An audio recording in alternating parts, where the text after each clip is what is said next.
Okay. Right.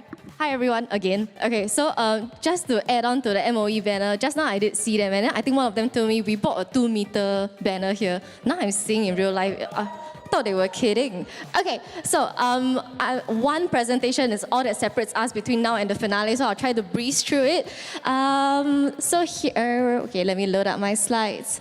Okay, so hopefully everyone here knows what Prompt Royale is already, but if not, Prompt Royale is Singapore's largest whole of government prompt engineering competition designed to upskill public officers using Gen AI in their day-to-day work. So now we are in our 3rd year, and we have engaged over 2,500 officers across our 3 distinct subtracks, and it's about double of last year's reach. So this year's edition, we expanded our ecosystem. We now have 4 GovTech products in the mix. On top of AIBots, we now have iSay, we also have Pair, and we have Transcribe. So all of these tools later, you'll get to see live on stage 3 very different people trying out these tools.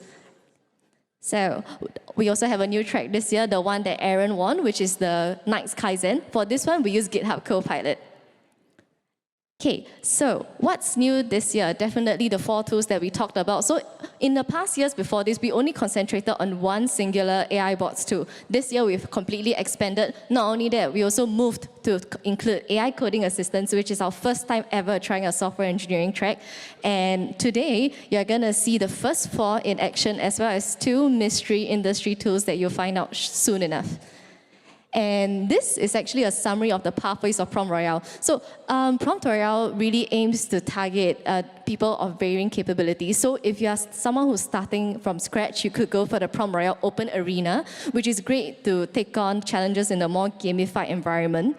You could also try the Agency League. Agency League is essentially the Prompt Royale experience, but with tasks contextualized to your agency. So maybe for HSA, it will be on blood donation data sets, for SCDF, perhaps response time. And finally, Knight's Kaizen, which is our pilot software engineering track. It's great if you want to experiment with AI coding assistance. So those are the tracks, and these are our champions. You met him earlier. We had Aaron, software engineer, who beat out over 500 people to be here today. We also have Patricia, who beat out a bunch of people to place champion for the Open Arena track. So today, we are here to find out who's going to be the champion of the Agency League.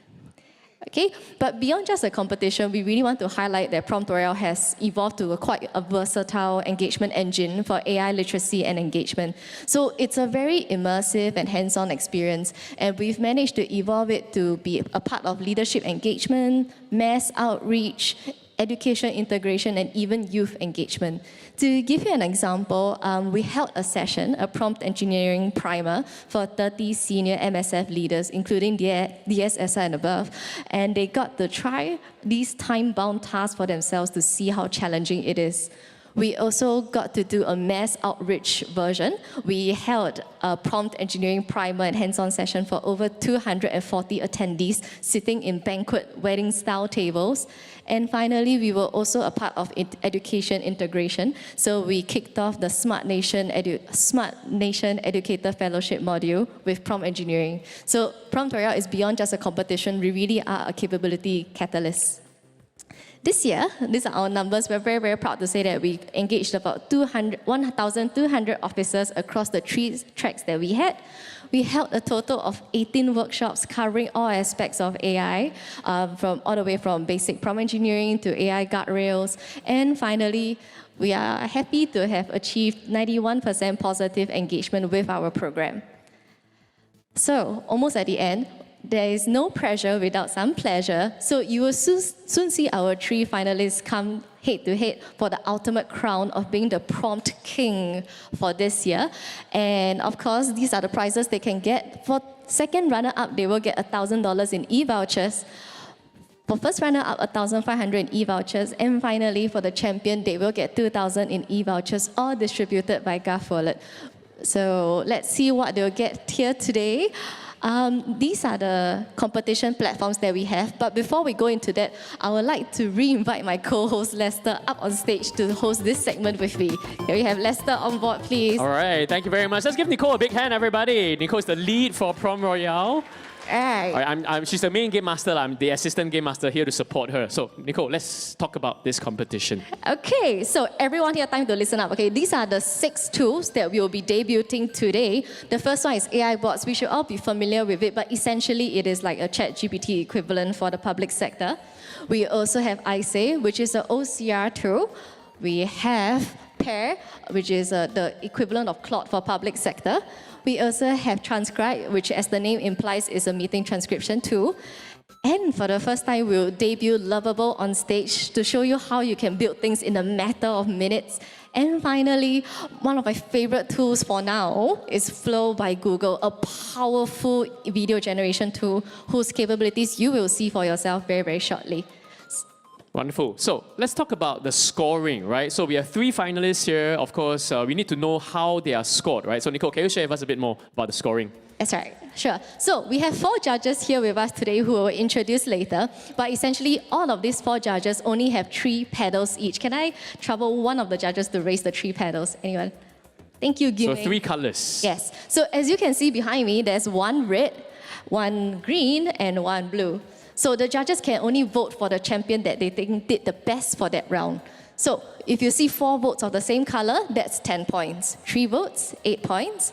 2 votes, 6 points, and 1 vote, 4 points, 0 vote, 2 points. And this scoring system is designed this way so that the leaderboard can have movement at all times. And even if you fall behind, you can catch up. We could easily get an underdog story today. Yeah, but for your information, we have 4 judges here, so that's why 4 votes, you get the maximum of 10 points, right? So let's talk about the voting.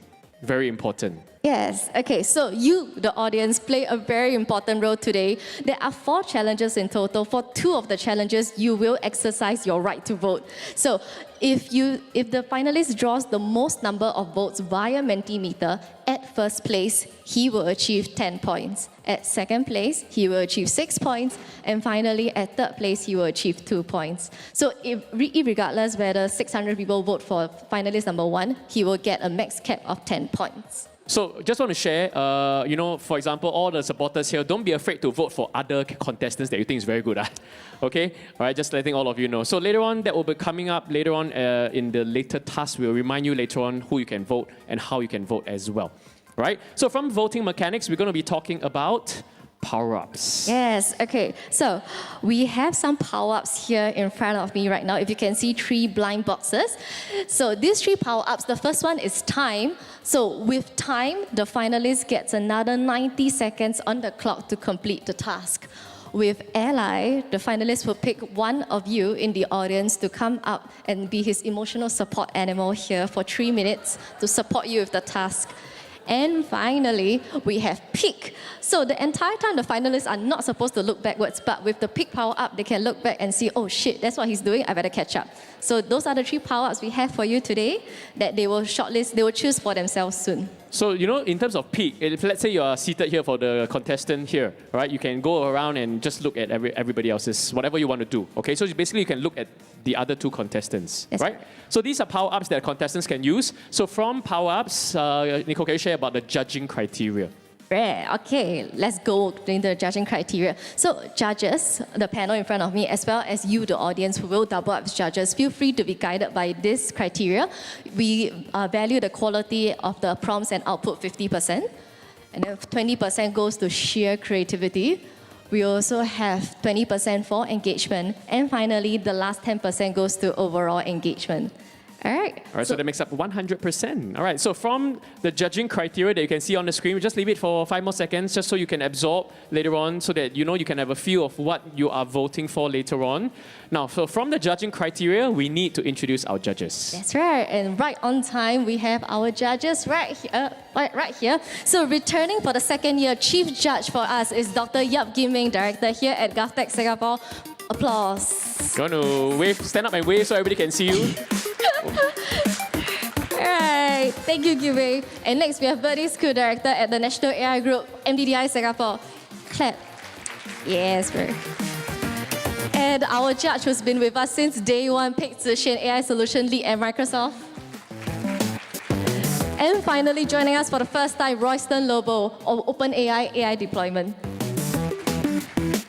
You guys should clap harder. They will be judging your champions. Okay. Thank you. So welcome to our 4 judges. Judges, you have a very hard and important task today. So thank you very much to our judges for joining us. So before we actually dive into our competition, right? You got something to show us, Nicole? Yes. Okay. So these 3 people, we didn't grab them off the streets. They had to beat up hundreds of officers to get to where they are today. So we have a very short video to show you the road to Prompt Royale finale that we hope to play for you right Let's now. take a look. So please enjoy. Welcome to the Prompt Royale Agency League Semi-Finals 2025, where our 6 agency champions from HDB, HTX, MOE, MOM, MUIS, as well as SCDF compete to find out who is fit to be the Prompt King or Queen of 2025.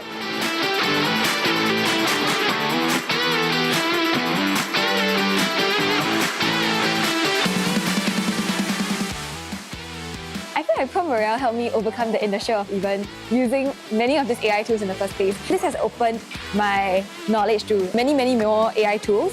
Public officers should try to take that first step to even just try out, because you never know what you can learn from the process of iterating with the AI.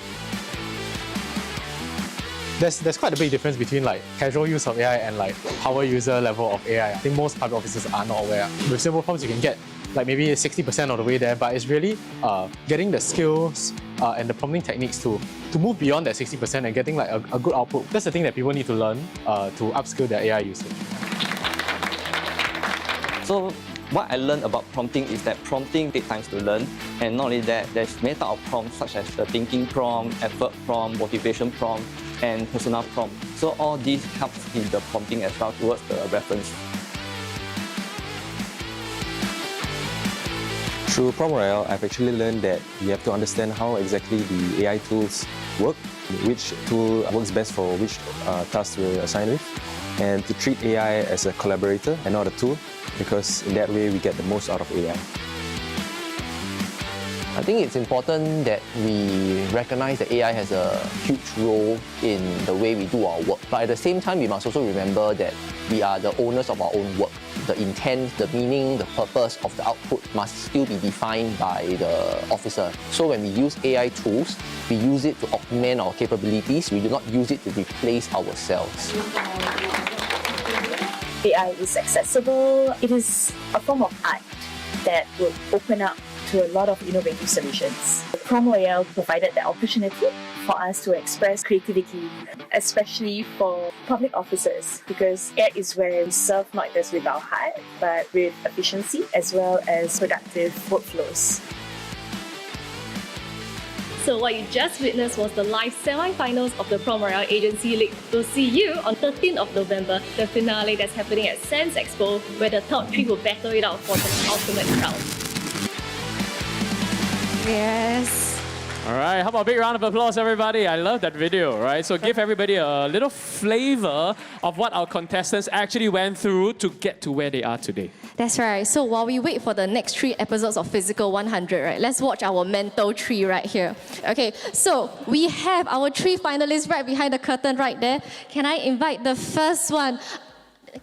Oh, ready? Okay, Yep. music. Ready? Can we get Aniq, please, blazing the trail from SCDF. SCDF, where are you? Yes, here. Now, I just want to share a very quick fun fact about Aniq, right? Because last year's Prompt Royale finale was won by Naim of SCDF as well. So I was asking him yesterday when he was here for the rehearsal, do you know Naim? Actually, they work in the same team, all right, within their agency. So, you know, all the knowledge comes down and pass it to him, and he's here in the finals today to compete. So, very warm welcome to Aniq. Yes, all right, and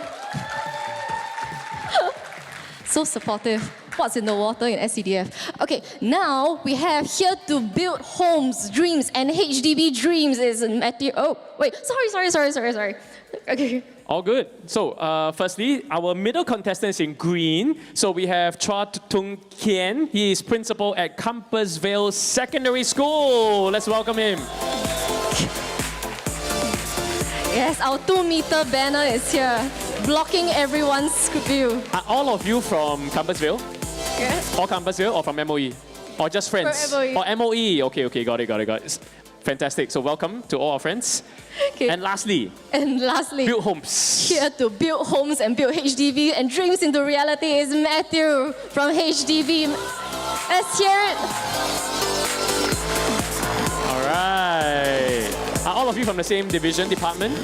Same department? All right, wonderful, wonderful. So welcome to our finalists. Thank you very much for joining us. They took a lot of effort to come here today. So basically what will happen is you will be seeing all their action on the screens behind them. You will get to see what they are typing out. You will get to see what they are doing. So potentially we hope it motivates all of you as well to, prompt better, to use LLMs better so they can help you in your daily work as well. That's right. Okay, but first, how can we start a competition without our national sport? So we have here 3 blind boxes. We're going to invite the 3 finalists to take part in the most traditional of games. Can we, 3 of you, have a round of scissors, paper, stone, decide on the winner to come and draw the box first? Just scissors, paper, stone. Okay, just scissors. So you just, wherever you are, just put out your hand with scissors, paper or stone. Okay, the winner will get to pick your labubu first. Okay. All right, so ready? Scissors, paper, stone. Okay. All right, same. Scissors, paper, stone. Oh. Okay, so between Aniq Okay, so Matthew. Aniq and Matthew. Scissors, paper, stone. Scissors, paper, stone. Okay. All right, Aniq, let's get first pick. Okay, you get a nice labubu inside later on. It's a blind box. We love blind boxes somehow now in Singapore. Okay, Yeah. thank you very much, Matthew. Matthew, next. Which one would you like? Please pick one. And we get to unbox it in just a bit as well. So Unico shared about the power-ups. So the power-ups can be used at tasks 1, 2, and 3. All right, so we'll first see what they have picked for themselves. All right, let's go to Aniq first, Nicole, shall we? Oh, do you want to, shall we all open it open together? Okay, at the same time, sure. All right, so here we go. Brace your reaction. Open up, and by the way, it was DIY by the team. So this nice little box that you see here. Okay, let's see what they drew. All right, so, okay, let's see.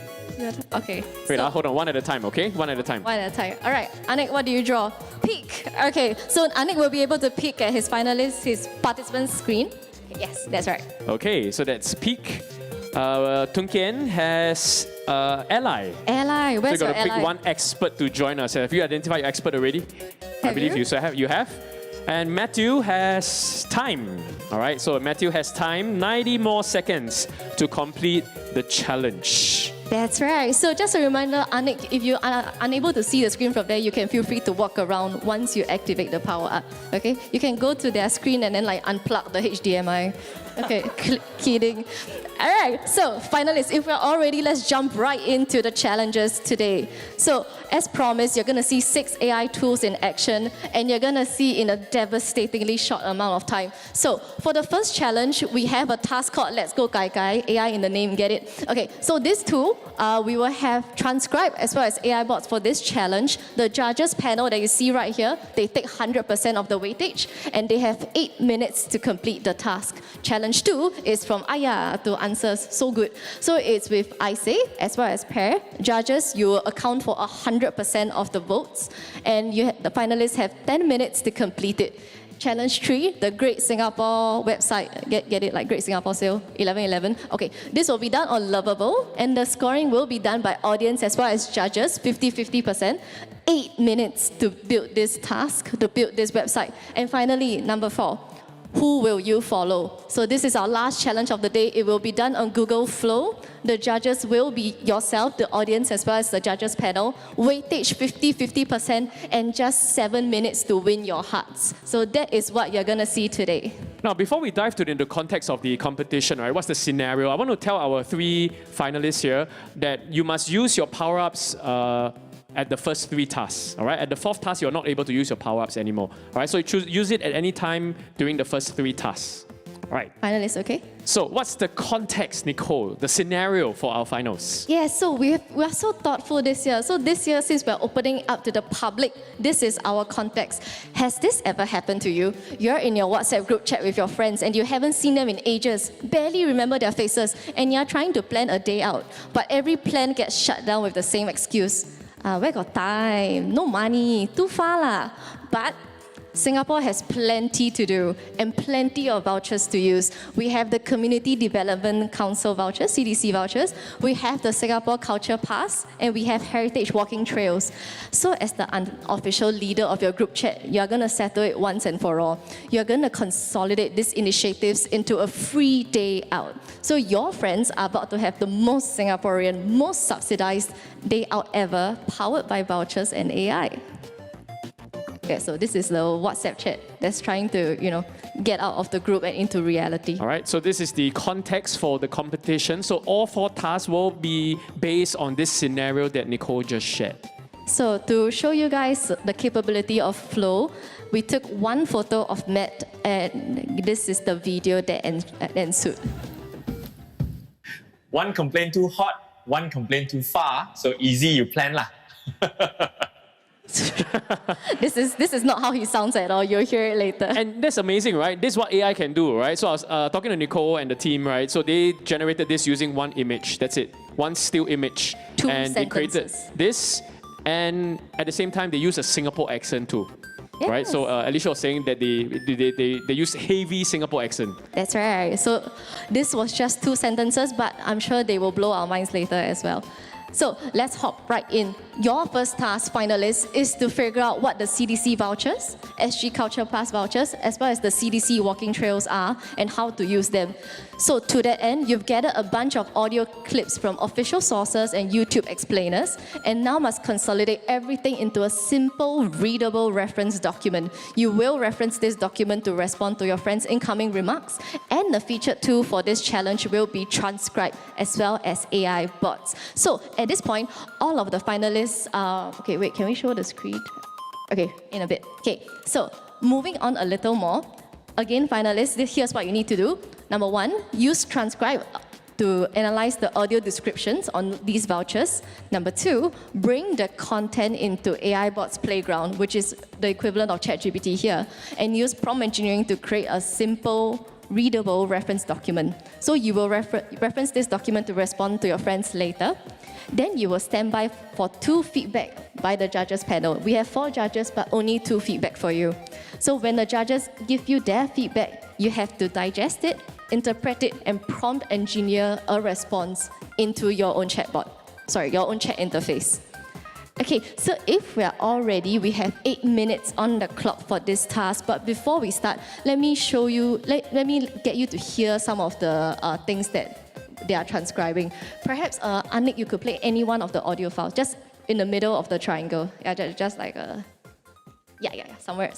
配合健康 SG 计划，5个社区发展理事会和政府科技局推出社理会齐步乐探计划，让公众沿着5条步行走道完成数码游戏。All right. So maybe you can play the next one, just one audio file, so we can get a sense of what to expect. Yeah, just any middle part. Okay, so that's in green, the green station. We're going to unmute your audio. All right, but basically, to summarize, it's basically instructions in different languages, the different languages that we use here in Singapore.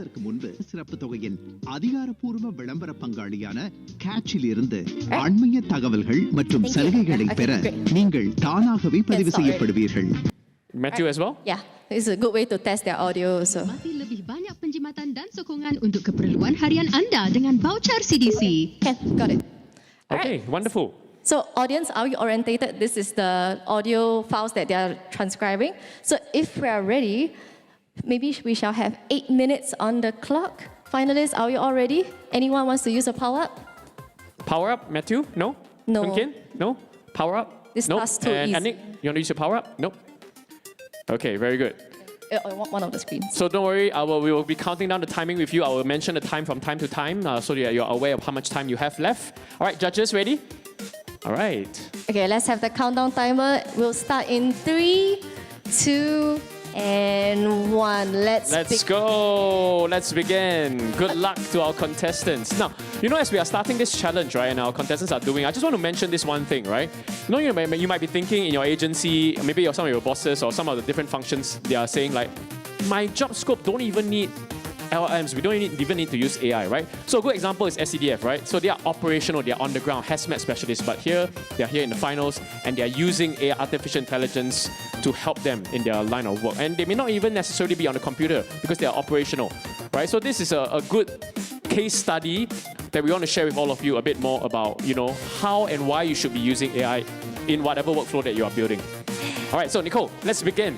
All right, so if we can look at Matt's, oh, okay, never mind, he's too fast for me. Oh, okay. So if we can see Matt's screen right now, he's actually breaking down exactly what he wants the transcribe to extract out of the recording. So you can't see it here, but he's asking for the title, the key, oh, okay, never mind, I'll move on. It's okay, it's good They that work he's fast, they work fast, right? They work fast. So you get to see exactly what they are doing, and hopefully it motivates you as to how you can use LLMs better as well. That's right, so here we have Tung Kian. So Tung Kian is building his context first. As you can see, the first thing that he's decided to have is context. There's a GovTech co-star framework that goes like context, objective, style. So he started with context first, so the LLM will know exactly what he wants and extract the relevant information from the transcribed files. Okay, he's even defined a personality. So let's see if this personality does come out later. So over here at Aniq, he has actually quite a similar structure to Matt. He has decided to lay out exactly what he wants, and I think he's going to duplicate this same prompt across all the 3 files. So Transcribe is a great tool. There's so many great users for it. I've heard of use cases where you upload entire YouTube videos that you're too lazy to watch, and then ask it for a concise summary that benefits you or your work. One of the ways to use it. Otherwise, this is a great way to use it to extract important information. That's great. He's begun to lay out the rules. So this is a really, really good way to ground the model into what not to do. Telling the model what to do and what not to do is equally important. So this is a great pro tip. Don't know if you managed to catch that.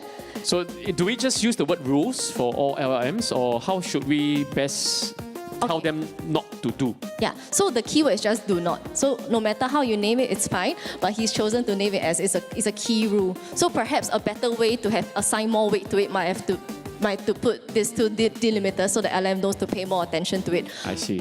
But it's fine. We are moving into this. So Tung Kian actually restructured it a little bit. He's gonna move the second line here as a style, as what it is. So this will be his prompt. He's gonna bring it over soon. Finalists, we are at 5-minute mark. All right, 5 minutes remaining. And then Let's here, see Matthew from HDB. Yes, so what Matthew is gonna do is he's already given context of what he is. So remember, at the heart of this task, right, we are people that don't know what is CDC, don't know what's Walking Trail, and don't know what's SG Culture Pass. So his context here is you are now actually an expert at all of these items, and you're going to consolidate them beautifully. So what he's doing right now is really, really beautiful. So when you are so particular with how you want the AI to output, it will definitely follow your instructions very closely. So you don't have to keep iterating. He is defining exactly what he wants to see.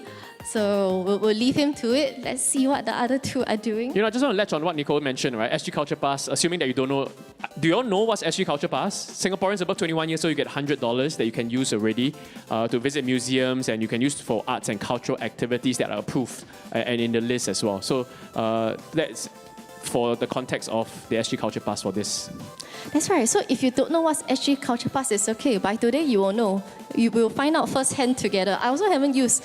Okay, so these are the tasks that he has in mind. I cannot really extract what he's trying to do right now. Maybe he'll surprise us, okay? We're going to see a lot of emojis here. All right. So Aniq has now begun to use our playground bot. So for those of us who have never used this bot before, it is actually one of our top government AI tools. And on top of, I don't know if you can see it here. So right now he's choosing to use Google Gemini 2.0, but AIBots also has ChatGPT, it also has Claude Sonnet. You can choose the model that you want. He's going with Google Gemini. Maybe you can ask him why this model in particular later. And you know, Nicole, can I ask you a bit more? Because you know, when you started the competition 2 years ago, right? There's only one single model. Yes. Right, but today, you know, look how it's evolved, and you can choose from so many models. So can you share with us the evolution of the entire journey? Oh, yeah, happy to. So I think for the most part, GPT is a very reliable general purpose model, right? Royston, OpenAI. But it's always good to have a bit of competition. So we have heard that Gemini is better at creative tasks, and definitely Google's Flow is a revolutionary video generation tool. So maybe that's what it's best at. We've also understand that actually this model that Matt is using, Anthropic Claude, is actually better at coding and data-related tasks. So it really depends on what you're trying to do, and you choose the appropriate model to ground it. So we have two. It's really, really nice that we have two different showings here. We have Gemini as well as Claude. So let's see what Tung Kian will choose for his. I saw this word. What is this word, Nicole? Does it help? Need to ask him. Okay, later we will find out what is that. I don't want to say the word now for other contestants to hear, but later on I want to catch on that word. Yes, we'll ask him later. Okay, so we're still at Transcribe. Okay, so this particular tool, AIBots. So I don't know if you guys have tried it, but as of mid of this year, it can now generate diagrams as well. So you can use this to generate flow charts, mermaid diagrams, quite a bunch of great options. We will be able to see him do it soon. Okay, now he's choosing the model. Okay, so these are all the models that he has. Oh, okay. Oh, influenced. I talk too much. Okay, so now the new model he's choosing is the Claude Sonnet 4.5. And oh, okay. I try not to say all this keyword, but this is a nice little addition. So we'll see if the flowchart manages to output that. Okay. Fantastic. Interesting. Right, so a good way to use LLMs, or rather, there are many different ways to use large language models, right, in your line of work, right? So the way I do it is I just input one sentence, they give me results, I will iterate from there, right? But the other way to do it is a very nice structure like what you see here, right? You have the entire framework, or what Nicole called the CoStar framework. So if you're just new to this, later on you can do an online search about what CoStar framework is all about, or put it into LLM and let them feedback to all of you so that you can structure your instructions very, very clearly. Finalists, you now have less than 45 seconds, so stand by. So to the audience, in case all of the action was too much to digest, let me briefly explain what's going to happen. So later on, we will see 3 reports by the 3 finalists on stage. 30 seconds. And what we will do is ask the judges to give us one remark that our finalists will digest and put it into their chat. Okay? All right, finalists, you got to hands off in 20 seconds. All right, please stand by. Hands off in 20 seconds, finalists. The time is 12 more seconds.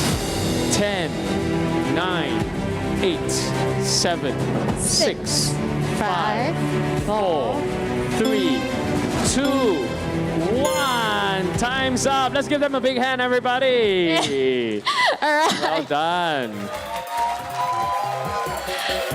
Yes, we've reached the end. Wonderful. I love the support from the audience members. Yes. Okay, what's the next step, Nicole? Oh wait, I want to point out that Tung Kian actually submitted it at the last second, playing with fire, but it's okay, we got SCDF. Okay, so let's see what we have. Maybe we could go to Aniq first. He could just give a 1-second pitch to the judges on his thinking process and what he did to get here. Ready? Okay. Wait for mic. So essentially, the task is for us to craft a message, a WhatsApp message for our friends. So that's basically what I entered into the playground route, especially from info that we have extracted from Transcribe. It's to provide that data set that AIBots will refer and create your specific message. So what I've gone with is a very casual, formal, casual, short and sweet tone suitable for WhatsApp. And since the task requires us to add visual diagrams as well, this is the visual diagrams for each initiative. So for CDC Vouchers, the SG Culture Pass, as well as the CDC Walking Trails, there are just flowcharts for each of them. And this will be sent to WhatsApp. And yeah, it's very casual and easy to use on WhatsApp. All right, thank you, Aniq. Wow, well done. Okay, so Tung Kian, before we get to you, right, can you share a bit more about ASCII Arts? What's a bit more about that? What kind of instructions is that? Okay, so because this task requires us to generate a report that is casual and will entice our friends to explore Singapore using these 3 SG perks. So I wanted the report to be a bit more casual and friendly to the person who reads it. Yeah, so, and because Playground Board can't generate images per se. So I thought of using pixel art, ASCII art, or emojis. It's a bit dangerous to make it let it generate real art. So I tried to use ASCII art, and then I delineate the amount of context it needs to generate each time to make sure the outputs will be more accurate. I see, I see. Okay, understand. Interesting. Okay, you want to give a quick pitch about what you have done? Okay, so to entice my group of friends, I'm a bit older than them, right? So my friends generally are all people with families and children. So you want them to be interested to just quickly look through. And as parents, right, we want to know what is it. See, there's a little girl there. Hello. Yeah. So in the summary, so we summarize the perks that are available, right, across all the CDC vouchers, culture pass, and the walking trails. And then as parents, I think what we want to know is what do the perks do? So a quick summary of the perks. What can you do? How can you use them? Right. Then, of course, as parents, you also want to know what you can use the perks for. Right, so this is a suggested day out, which integrates in everything from the CDC vouchers to the walking trails to the SG Culture Pass. So it gives you a proposed itinerary which you can bring your family through, right, including where to eat, then where to use the vouchers, how you can earn money also, and then of course your perfect day out. So in summary is this. Then the kids will look at it, hey, look, very happy, very happy. Then there's a skyline of Singapore to close it up. Yeah. Okay. All right, Kian, thank you very much. Okay, we can move on now to Matthew. So Matthew, if you can share with us, going to bring up the blue screen. Okay, Matthew, please. Yeah, hi. So for my thought process, actually, since this is a two-part, right, there's one part is to summarize the transcribe, and then the second one is to put in the report. So actually, transcribe is fairly straightforward. Three recordings to summarize. I used a very similar prompt for all, but actually, you see this structure over here kind of guides the information produced from transcribe, and it's really in a very report-friendly format. And these tips and tricks, FAQs, for example, kind of point the AI in the later stages what to do. And we also have any remaining information in case it's missed out in the transcription. Yeah. So for the second part, for the guide, I think similar approaches where it's a casual report meant for friends. So there's some indication of tone, using casual Singaporean audience, informal tone with Singlish phrases and emojis. But I think the important thing for this was that the report has I introduced a persona, Singaporean experience planner, marketing expert, visual artist, and framed the context very well for the AI on what are the 3 voucher schemes, because it might not be able to infer directly from the information provided. So it framed the context quite well and provide the task as well. I think the important thing here is a very clear structure to the report, as well as the types of diagrams that I wanted for each section. So I think some of them might notice just now, while I was typing this vigorously, I also asked the bot just now to generate a color palette, and then I used that color palette, warm, vintage, and just a few keywords to actually go through all the diagrams. So I start with this nice flowchart of the 3 different voucher schemes and what you might expect from the voucher schemes, followed by 3 sections on each one of the voucher schemes in detail. So a summary first, also using emojis and very fun, playful language to engage. And you see the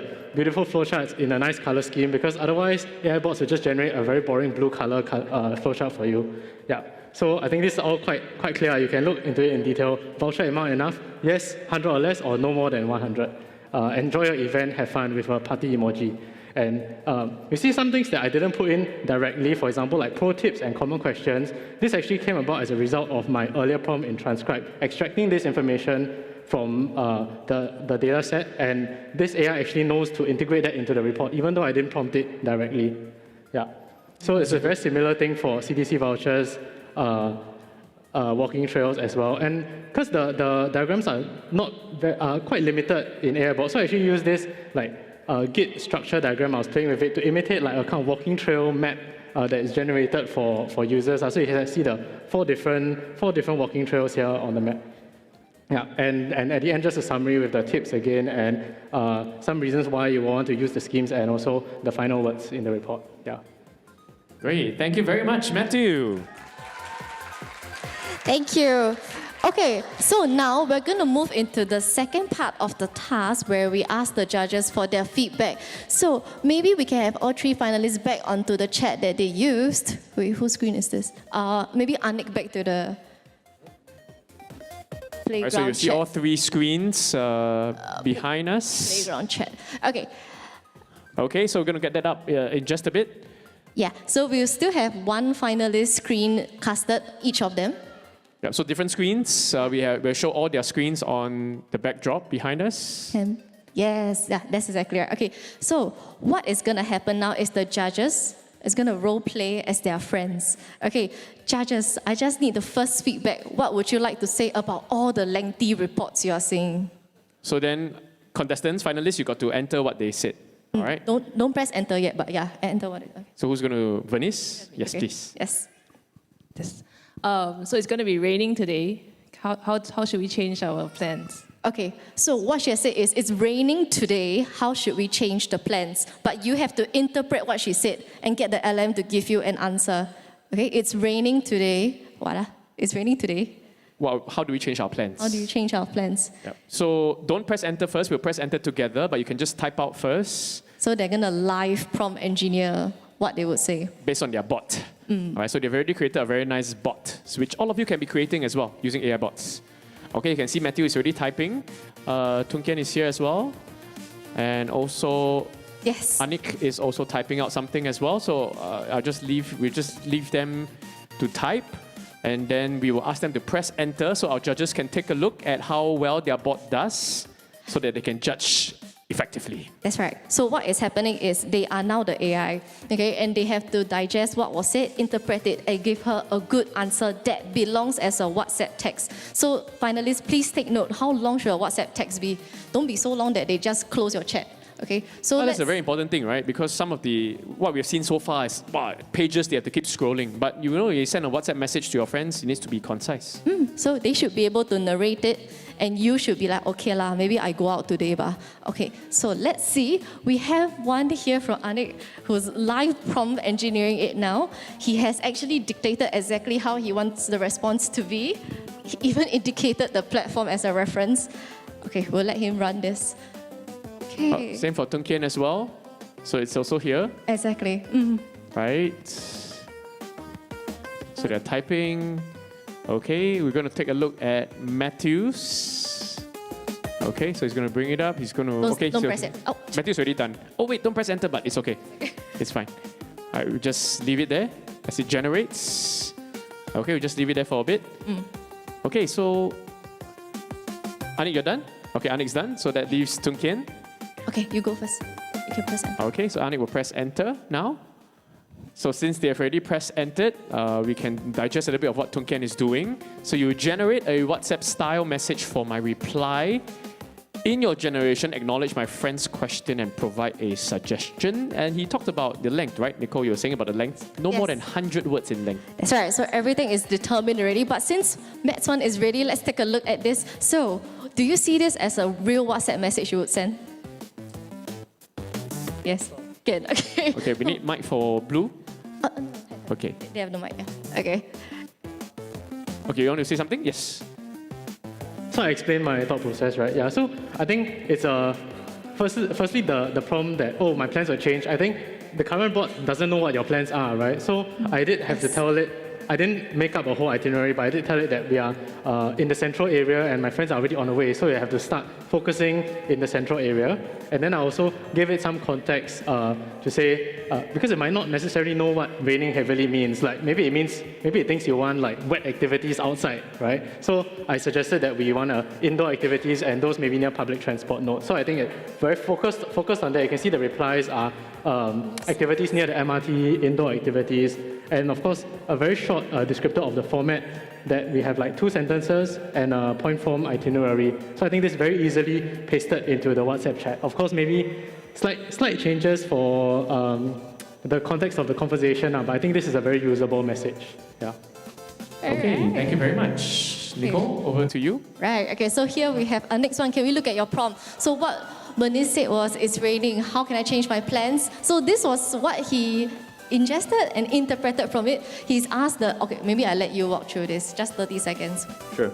So basically, I just kept it simple because I wanted my output to be a simple WhatsApp reply for my friends. So I kept the prompt simple to interpret whatever the judge requires us to do. And this is what the output gave us. So definitely a WhatsApp suitable reply for each initiative, including emojis for your friends to actually get enticed into reading it. And all the data sets already included in the playground bot, so I do not have to specify extracting individual plans. You just have to say the keyword wet weather, and they will filter out plans that are suitable for wet weather. And this is perfect for WhatsApp. Yep. Hey, nice job. Okay, so Aniq and Matt have very young friends. Let's see how Tung fares with. Oh no. Okay. Let's look at yours. Yeah. Okay. So reply or the prompt? Okay. Oh, do you have the reply already? Maybe we take a look at both side by side. Then the judges can look at both. Okay.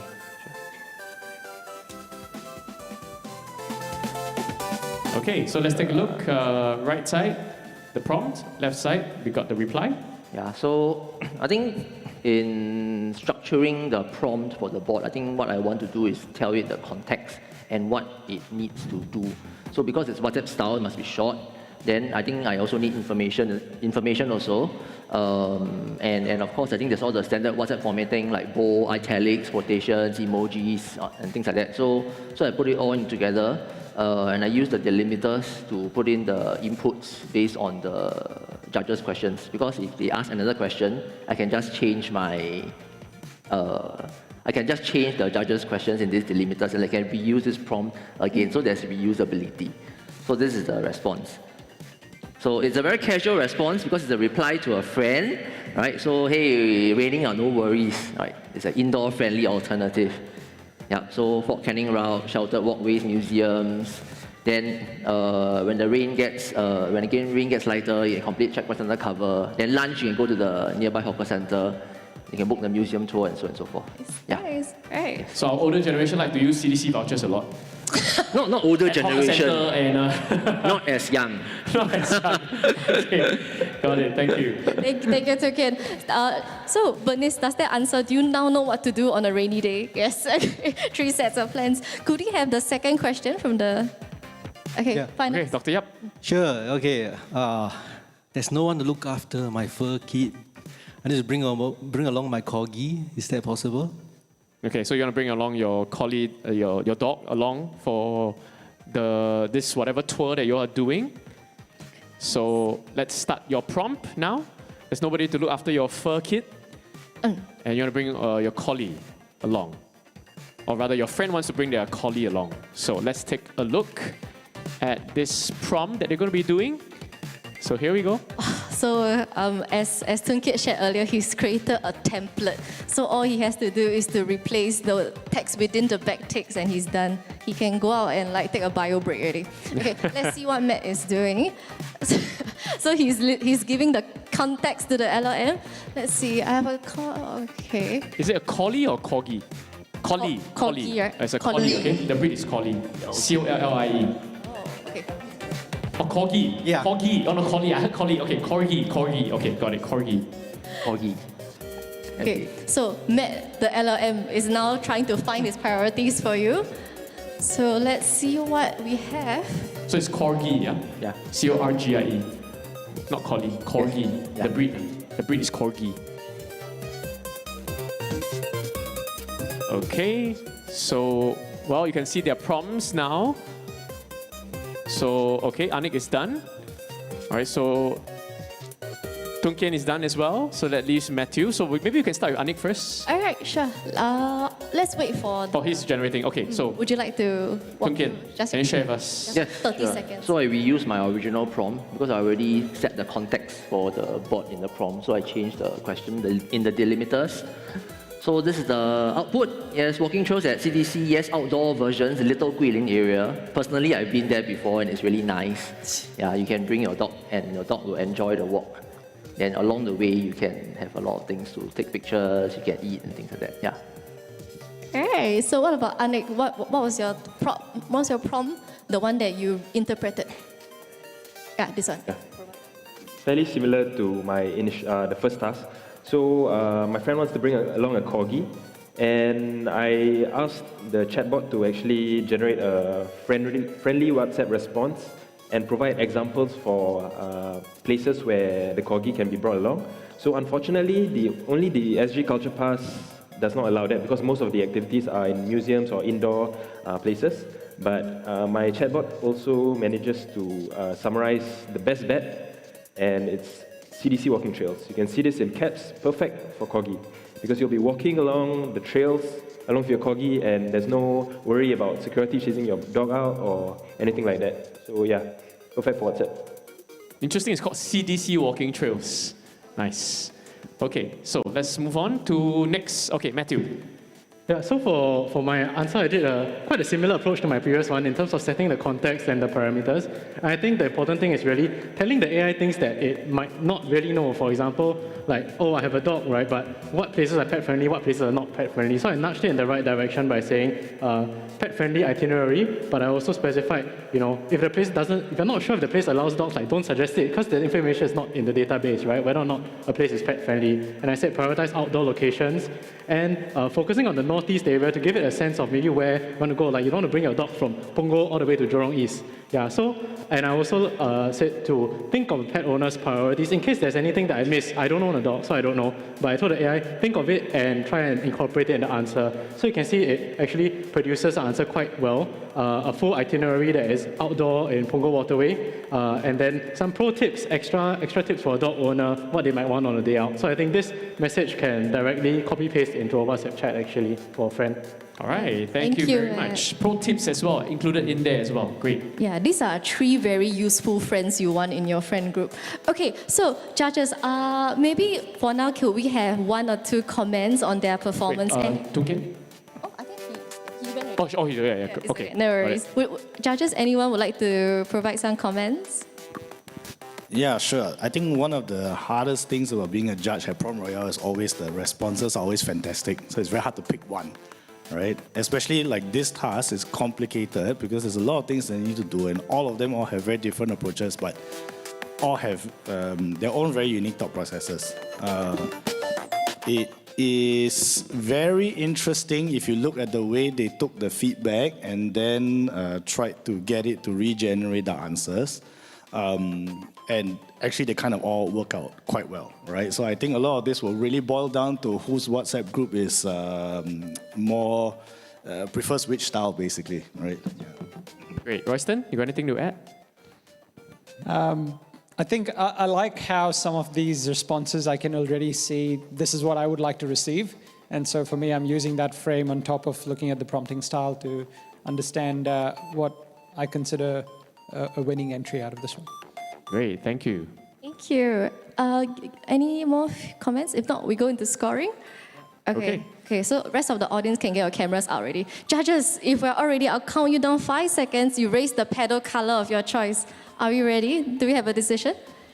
Okay, ready? Here we go. Okay, 5, 4, 3, 2, and 1. Let's take a look who is our winner. Also balanced. Oh, wow, very mixed. Okay. Okay, so 1 vote for Matthew, 1 vote for Tung Kian, 2 votes for Aniq. That's well right. done. All right, so taking the lead for now is Aniq. We're gonna update the scoreboard in a bit, but Aniq, anything to say for your fans right here? Is that your kid, by the way, Aniq? Yes. Oh, wow. So, how old is your kid? Turning 1 soon. Turning 1 soon, wow. So the youngest supporter in the house. You know, AI education starts young, okay? All right, very important. Okay. So yeah, I appreciate the support from my family and my friends. Appreciate the judges scoring as well. But this is just the start, so we'll end the task. We'll end the whole Prompt Royale challenge on a high, hopefully. Yeah. Oh. Very good. Thank you. We have the scores. Let's take a look. We're going to bring it up on screen. So let's see. Right now, Aniq has 6 points from 2 votes. Tung Kian has 4 points, and Matthew has 4 points as well. Let's give them a big hand after round 1. Good job.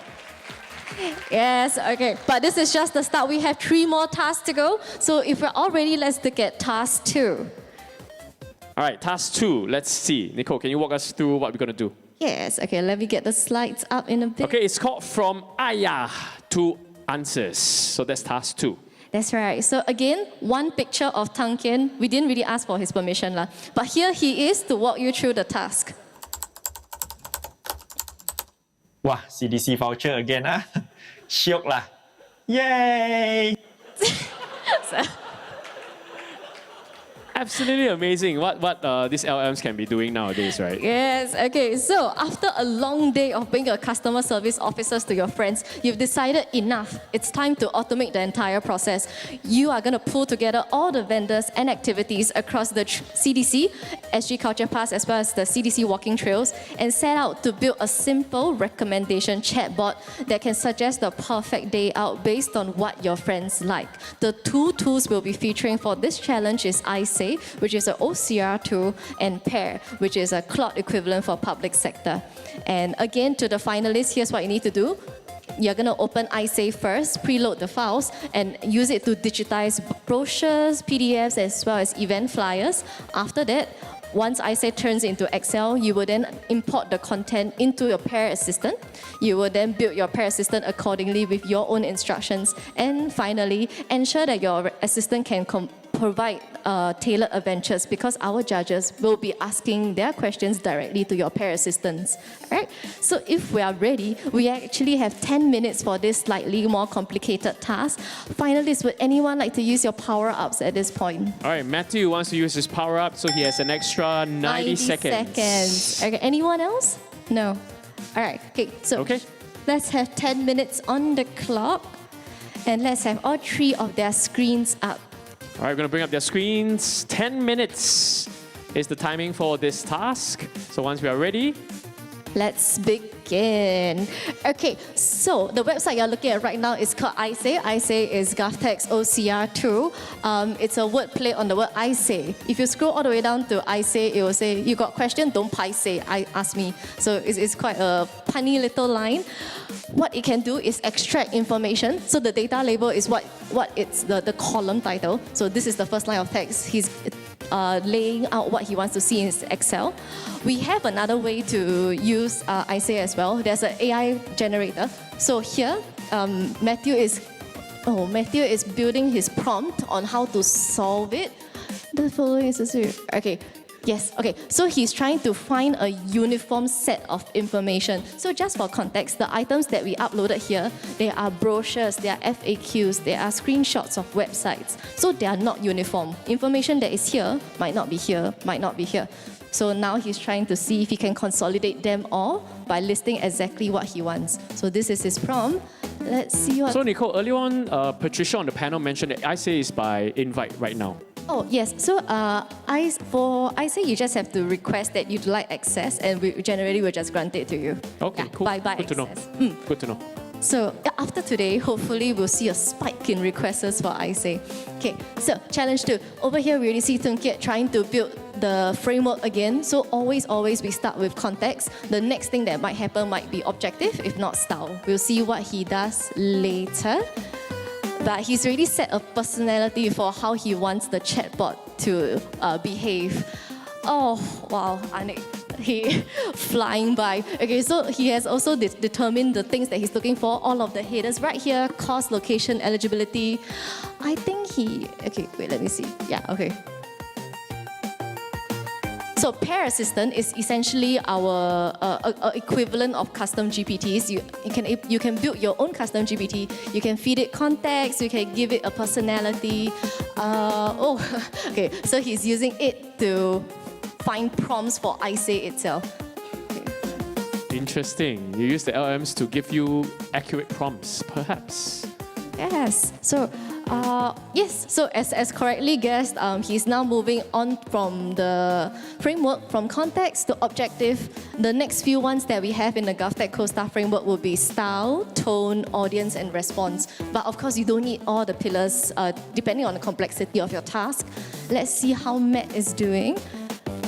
Matt is gonna use a prompt builder. So he has built out here exactly what he's looking for, and he's gonna label the fields right now. Labeling the fields, yes, he's labeling it.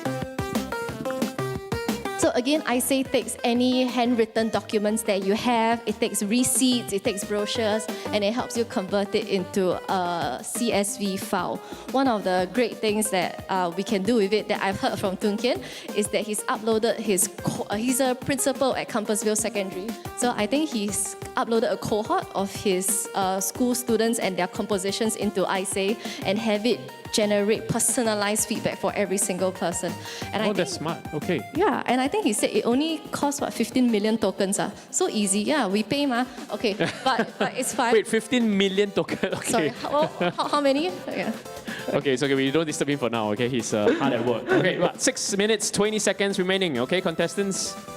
But that's one of the great ways to use ISA. So ISA is fantastic at deciphering handwriting. The first time I saw it in action, I saw handwriting that I, as a human, would just throw away. But ISA is able to understand it and convert it into an Excel-ready piece of document. So that means I'm sure they will be able to understand doctor's prescription. No problem at all. Yeah. So over here, yeah, okay, so he has moved on to style. He's already decided the style that he wants the assistant to interact with. Not sure why specifically this. We can ask him later. Okay. And let's see. Okay, Matt, it's taking a while. We'll move on. So this is a great thing to do. I think one of the things that we hope to get out of this challenge is that you, the judges, can be invited into a conversation with the chatbot. And of course, the easy way to do it is to have the first conversation starter to be a question mark. But otherwise, let's see what this churns out for us. Finalists, we have about 5 minutes. And 17 seconds. With the exception of Matthew, he has the power up, so an additional 90 seconds after. That's right. So, okay, I understand what he's doing now. Okay, so Aniq is asking Pair, which is also another tool that we have to create, to extract what he's looking for. Create an extraction tool. So in a way, this is how you can be using it, right? You can give prompts to help you prompt better. So essentially, that's what he's doing, Aniq is doing there. Okay, so he's created. Okay, never mind. Got too excited. Okay, I'll just stay around here. But essentially, what they would have to do next is to build their own. No, okay. Okay, we will get there in a bit. Okay, this image is very stable because he got a framework here, right? Yes. Okay. So this is actually what he has defined that the output must be. These are the key pillars that it must have. 1, 2, 3, 4. Okay, I think he's still going to go on a bit more. Yeah, this is going to be a very naggy chatbot. Okay, let's see that one. We'll see, right? We'll see. Yeah, principle ma. Okay. Well, but you can technically concise the results, right? It's true, with a very simple prompt. Yeah. Okay, but it's okay, that's his personality. Okay, so we have a new personality here, okay, for the judges to try out later. I'll try not to say it out, but yeah, okay. Let's see how someone this age communicates with us. Okay. On WhatsApp. Yes. Oh, yeah. Okay, let's see. So Nicole, earlier on you mentioned you don't have to use all the co-star, right? You don't have to use everything, right? In this case. So what do you recommend is the minimum that we need in the co-star framework? Context and objective. So the core part, okay, yes, of co-star. But another great way to approach it is to use one-shot or few-shot prompting. So if you have like gold star examples that you have already, you can just give it to the LLM. LLMs are great at pattern recognition, so it can recreate it very, very easily. For instance, my way of doing this might have been to find a perfect chatbot and tell it to recreate it based on this as a reference. Then that will get me there way, way, way quicker. I see. But this is better because at least if there's any points of failure, you know exactly where it is. Okay, so we are still at ISA here. But he has already begun to extract out the information that he wants. So that's Aniq right here. All right, 2 minutes and 45 seconds remaining, contestants. Do take note of the time. All right, we are 75% there. Final home stretch, 25% of the time left, 2 minutes and 35 seconds. Yeah, so judges, maybe you can already begin to think of the question that you would like to pose to the 3 chatbots that you see on stage very, very soon. So what's going to happen later is that we're going to load the 3 chatbots on stage. The judge will ask 1 question each. and they were keyed exactly into the chatbot. So unlike the exercise earlier, where they prompt engineer a response, they have to type your comments in verbatim. Okay, let's look at this. So this is the interface for a custom assistant on Pair.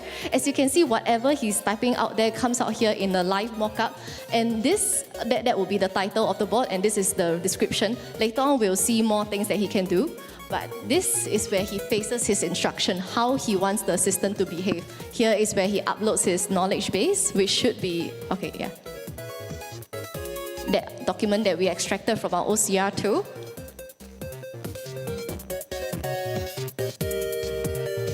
So these are the qualifying merchants in the area. In case like the judges really want to go somewhere after this, right? You can say like, I stay at Punggol. Now what? Okay. Then these are the conversation starters. So this is so great. Whatever you type here immediately is reflected there. So on Pair, you have a maximum of 4, no minimum. But this is great because there's a lot of Pair assistants that we built, and this helps you orientate with what your bot can do without boring you with the technical details. Like maybe I won't read a README and I won't read documentation, but I will read that and know, okay, this bot can recommend a walking trail at CDC. So this is a great, easy to use experience for the user. We'll see if Matt and Aniq have the same approach. Oh, okay, great. So Matt has begun to lay out alternate what do you call this? Decisioning for the model. So when the user asks off-topic questions, they have to redirect it back. This is great. This is a great way to have a light guardrail on top of your chatbot. So you don't want to ask the chatbot, so how can I make macaroni? It shouldn't answer you. All right, 25 seconds remaining. So on that note about guardrails, right? So is it foolproof? If you tell don't do this, is it foolproof 100%? What do you think? I have the perfect response to that, which is we guardrailed AIBots to not generate images. But as we clearly saw, Tung still managed to get it to generate a different kind of image. So it depends a lot on how creative the user is in bypassing it. Okay. Okay, time's up. Aniq and Tung, so hands up. 90 seconds more for Matt. So we're going to have the clock here running down. That's right. Okay, so we have the first one from Aniq here, SG Concierge. Okay, great. Okay, he's gonna create it now. Sorry, can you open your assistant? Okay, so judges, do we have a first question? Anyone would like to go first? He has 90 seconds more. Yeah, we can. Oh, you wait for him? Okay, sure. Okay, we'll wait for Matthew. So he has 1 more minute, Matthew. 1 minute more. All right, before you start to show everybody the work. That's because he's using the power-up currently, which is the time, 90 seconds more. Yes, no worries. Maybe we can split the time. Aniq, would you like to take 30 seconds to introduce your chatbot to us? So we have all generated a Pair assistant to help us tailor activities that we are interested in. So I've gone for a local flavor to it. It's called SG Concierge. So if, let's say, you stumble across this Pair assistant and you're asking for route recommendations or where to use the CDC vouchers, this is your one-stop chatbot where you can just ask anything.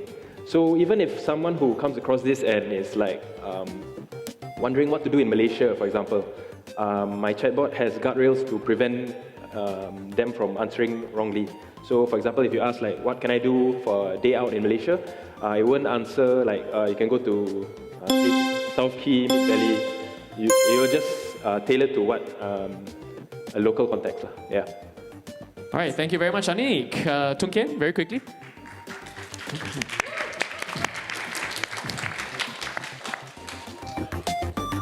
All right, so Green is going to be talking. Yeah. Yes, yeah. So similar to what Aniq shared, I think we built the chatbot such that it will recommend based on the user's preferences, food, budget, activity experience type, indoor, outdoors, and things like that. So as much as possible, when I scoped the instructions for the bot, I also wanted it to give an overview of the day's programs, the itinerary, then what to expect.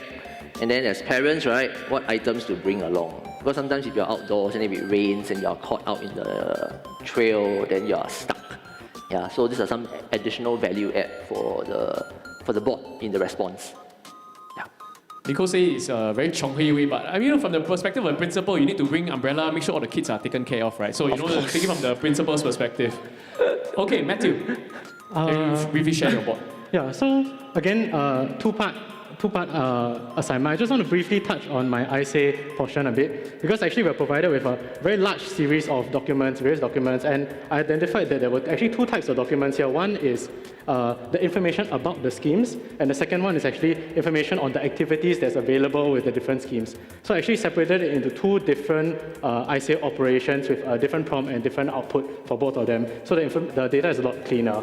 As for the bot itself, I chose this personality called Auntie Cindy for CDC Vouchers, and she's, I think, very personable. I think you'll see the prompt. I wrote a few things to guide the personality in a way, and I think you can see the bot in action later on. So I think this creates a very relatable personality that dispenses advice and information to the younger generation, but not forgetting the prompt, the bot basics. So of course the context setting and the information and the knowledge base that I have put into the bot instructions as well.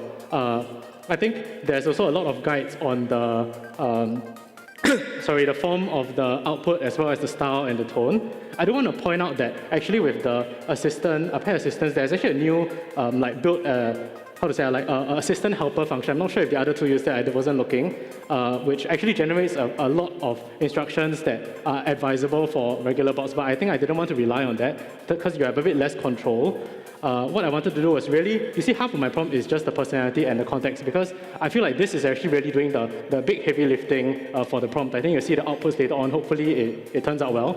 And the answer format is quite simple. It's just, I think, a kind of a decision tree type of answer format for different types of data, and some clear directions and guardrails in the event that there's any off-topic questions. Yeah. So I like this sentence, right? Your friends call you CDC Cindy because of your extreme knowledge of vouchers. So I like that sentence a lot, right? So a bit of context for the LLM.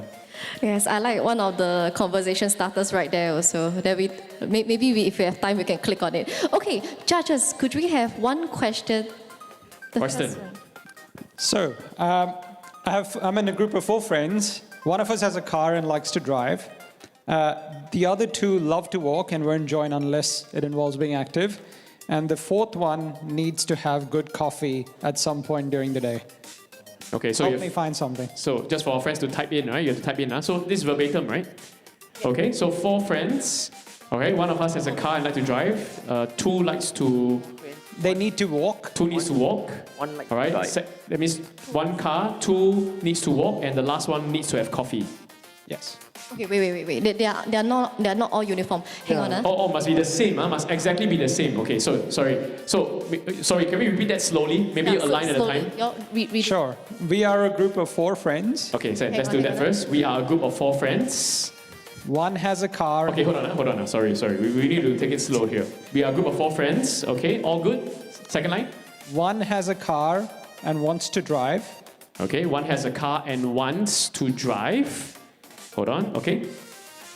2 like to walk. 2 likes to walk. Okay. And 1 needs to have good coffee. I would leave this group chat, man. It's just too much work. Dysfunctional group, this one. Like, hey, what are you going to do? Are you going to drive? No, I want to walk. No, I need coffee. No, I want tea. Stay home. Anything else? Is this the end of it? That's the end. Okay, that's the end of it. Okay, great. So, shall we press enter? All right, so here we go. Let's enter. All right, all the best. Let's take a look. Let's take a look at the results. Oh, so it's coming out. Very good. So who do you want to start first? Nicole, who do you want to start with first? Oh, okay. Let me see. For the most part, I think for Aniq one, it's still doing a bit more like fact-finding. But what else do you want? Where do you stay? So it's giving you another question in return. Would you like to follow up on this conversation to get a sharper response? Or can he just present off this? He can present off it. Okay. Okay, great. So I guess that applies for all our contestants as well. So maybe Aniq can show your results first. Okay, so... Do you want to share a bit more about it as well? Yes, sure. So this is my results. Not exactly what I expected. I'm not sure if it has to do with the question or maybe there's not enough guardrails, but it still answers the question somewhat in some form of context. So it has location preferences, and then it prompts you with more questions like any particular region of Singapore you'd like to explore. And then based on the coffee, there's instructions as well. There's prompts for you to, whether you want good food and coffee. There's also suggestions based on each initiative. So, but it's not exactly specific to it yet. Maybe there might be, it might require like follow-up questions. Yeah. Okay, thank you very much. So, Tung Kian? I think similar. So it's a very complicated day out program to plan. But I think the bot probes the user for a bit more. So great that there's a car, so you can access any of the 5 trails. You like to walk, yes, so fantastic. Then they will check with you about the trails. And then, so one needs to have good coffee and food. So what do you want to do? So you can reach many of the best coffee spots. So I think it needs a bit more information for it to recommend the best day out itinerary for you. Okay, thank you very much, Matthew. Yeah, so as you can see in my response, I think the personality really shines through that I ascribe to the bot now. So she's friendly, she introduces herself, which is part of my prompt, and she takes in the suggestions and the parameters from the chat and suggests a very clear itinerary. She even says, for walking friends, we try the walking trails, but your driver can drop you at all the starting points.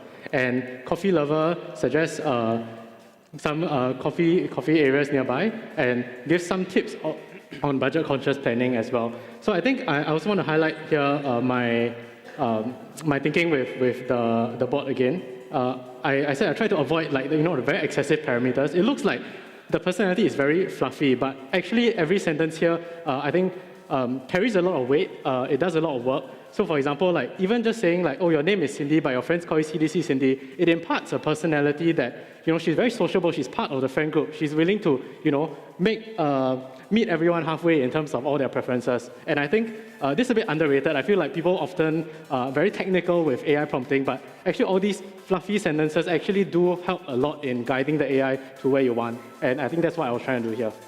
Okay, thank you very much, Matthew. That's a great pro tip. Okay, and I think that is the only one that actually successfully gave you something to do. Although it just says your driver friend can drop you off, but then at least it tries to answer the task. Drop you off and then bye-bye, take care. Right. We'll see you next time. All right, so next judge, would you like to fresh chat or continue this one? Let's continue this. I'm very interested to see what happens when we do this. Okay, so the exact text will be, forget it. Okay. Forget it, everybody. Comma. Too boring. Let's go, JB. So now we know what he likes to do. Okay, is that it? Yeah, that's okay. Let's enter. Here we go. Let's see how their guardrails take it into account. Here we go. All right. Let's start with our next one. Aniq, shall you? I would say my chatbot is quite honest. It's just, I guess sometimes the other side is slightly better, but yeah. So this is what it came up with. Okay, thank you. Yeah. Tung Kian? Yeah, so because we built in the edge case handling, so the bot knows that JB is not part of the walking trails, but it tries to redirect them back to the original question. And because the original question was that there's a car and people like to walk and want to have coffee, so perhaps you want to consider some of these routes instead. So instead of saying no, you can't do that, then it tries to build on the original question and then propose some of the stuff here. I like it. It's trying to gaslight you to continue to stay in Singapore. Yeah. Okay, very good. Let's see. Okay, so I think as with the others, my guardrails work obviously, but you see again that personality thing as well as all the various parameters that I put in, I think really help to shape the answer here.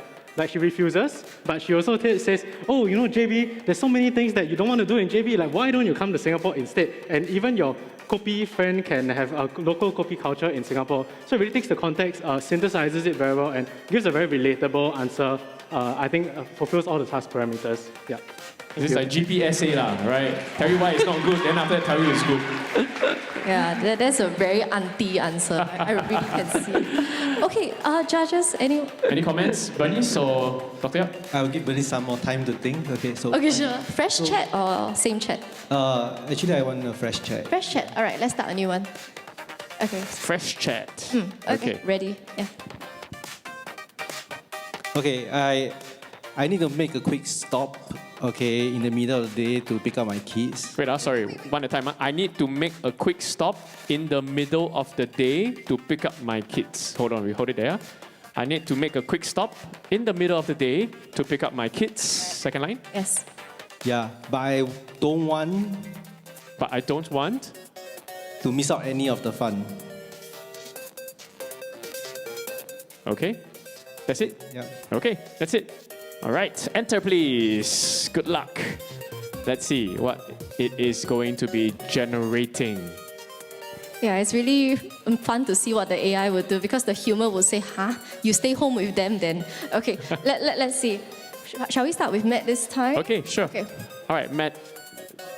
So in blue, can we have the microphone for blue? The third. Hi, yeah.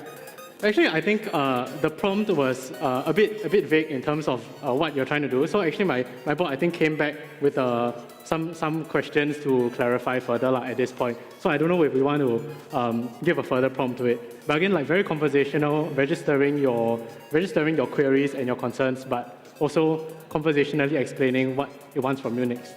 Yeah. I like the auntie style, you know. Their definition of fun is go Heartland Mall, use CDC vouchers. So that's the definition of fun, right? Okay, so Tung Kian.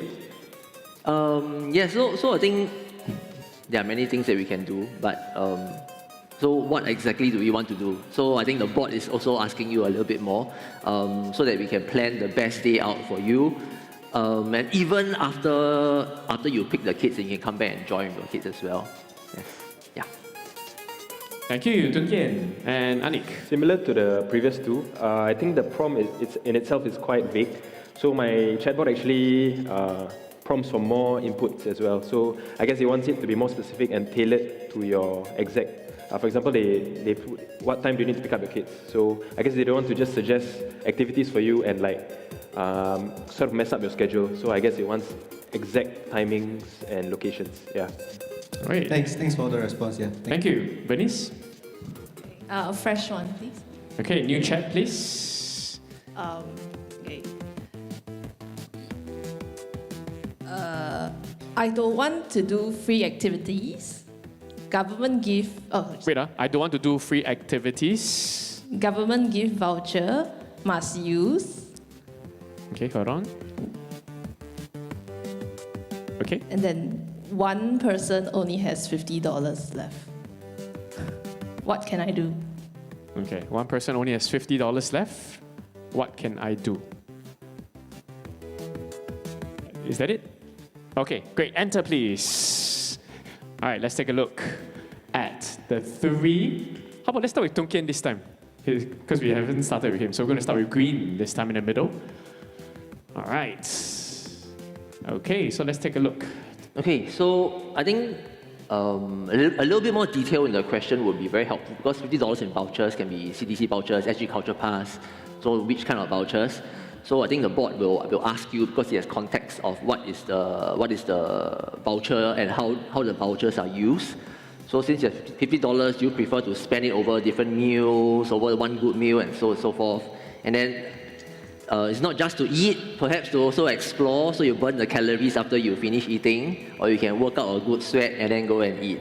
And it leads you to then ask you a little bit more about your interests before it recommends the best trail for you. Great, yeah. Thank you very much. We go to Matthew. Matthew, please. In blue. I think same for mine also. I think insufficient information in the response, but Auntie Cindy is very careful and very good at budgeting. So she actually knows what. She actually suggests to you which $50 do you still have. Is it CDC voucher? Is it Culture Pass credit or redeem SG rewards? So I think that's very helpful information to base your next prompt and decision on actually. Yeah. I can see the personality really shines through what he talked about earlier on. All right, Aniq. Right, so similar to previous tasks as well, I think the board wants you to specify like exactly what government vouchers do you have $50 left with, and exactly what program are you looking for. So it's still requiring you to prompt further to be more specific. And yeah, so it doesn't give you a specific answer until it gets the information that it wants, and then it just provides you something tailored for your experience. Yeah. Great, thank you. So that wraps up the second challenge. That's right. So I think all three chatbots would rather err on the side of caution instead of giving you something suggestion that is not correct. Is trying to get the scope your question properly first. So great attempt on all three. Judges, do you have a decision already? Shall we do the scoring? Let's vote. Here we go. This is the exciting part, everybody. So Nicole, you're gonna count them down? Sure. I'll count down from 3, 2, and 1. Can we have the winner of the round? Let's see the color. Oh! It is a wipeout.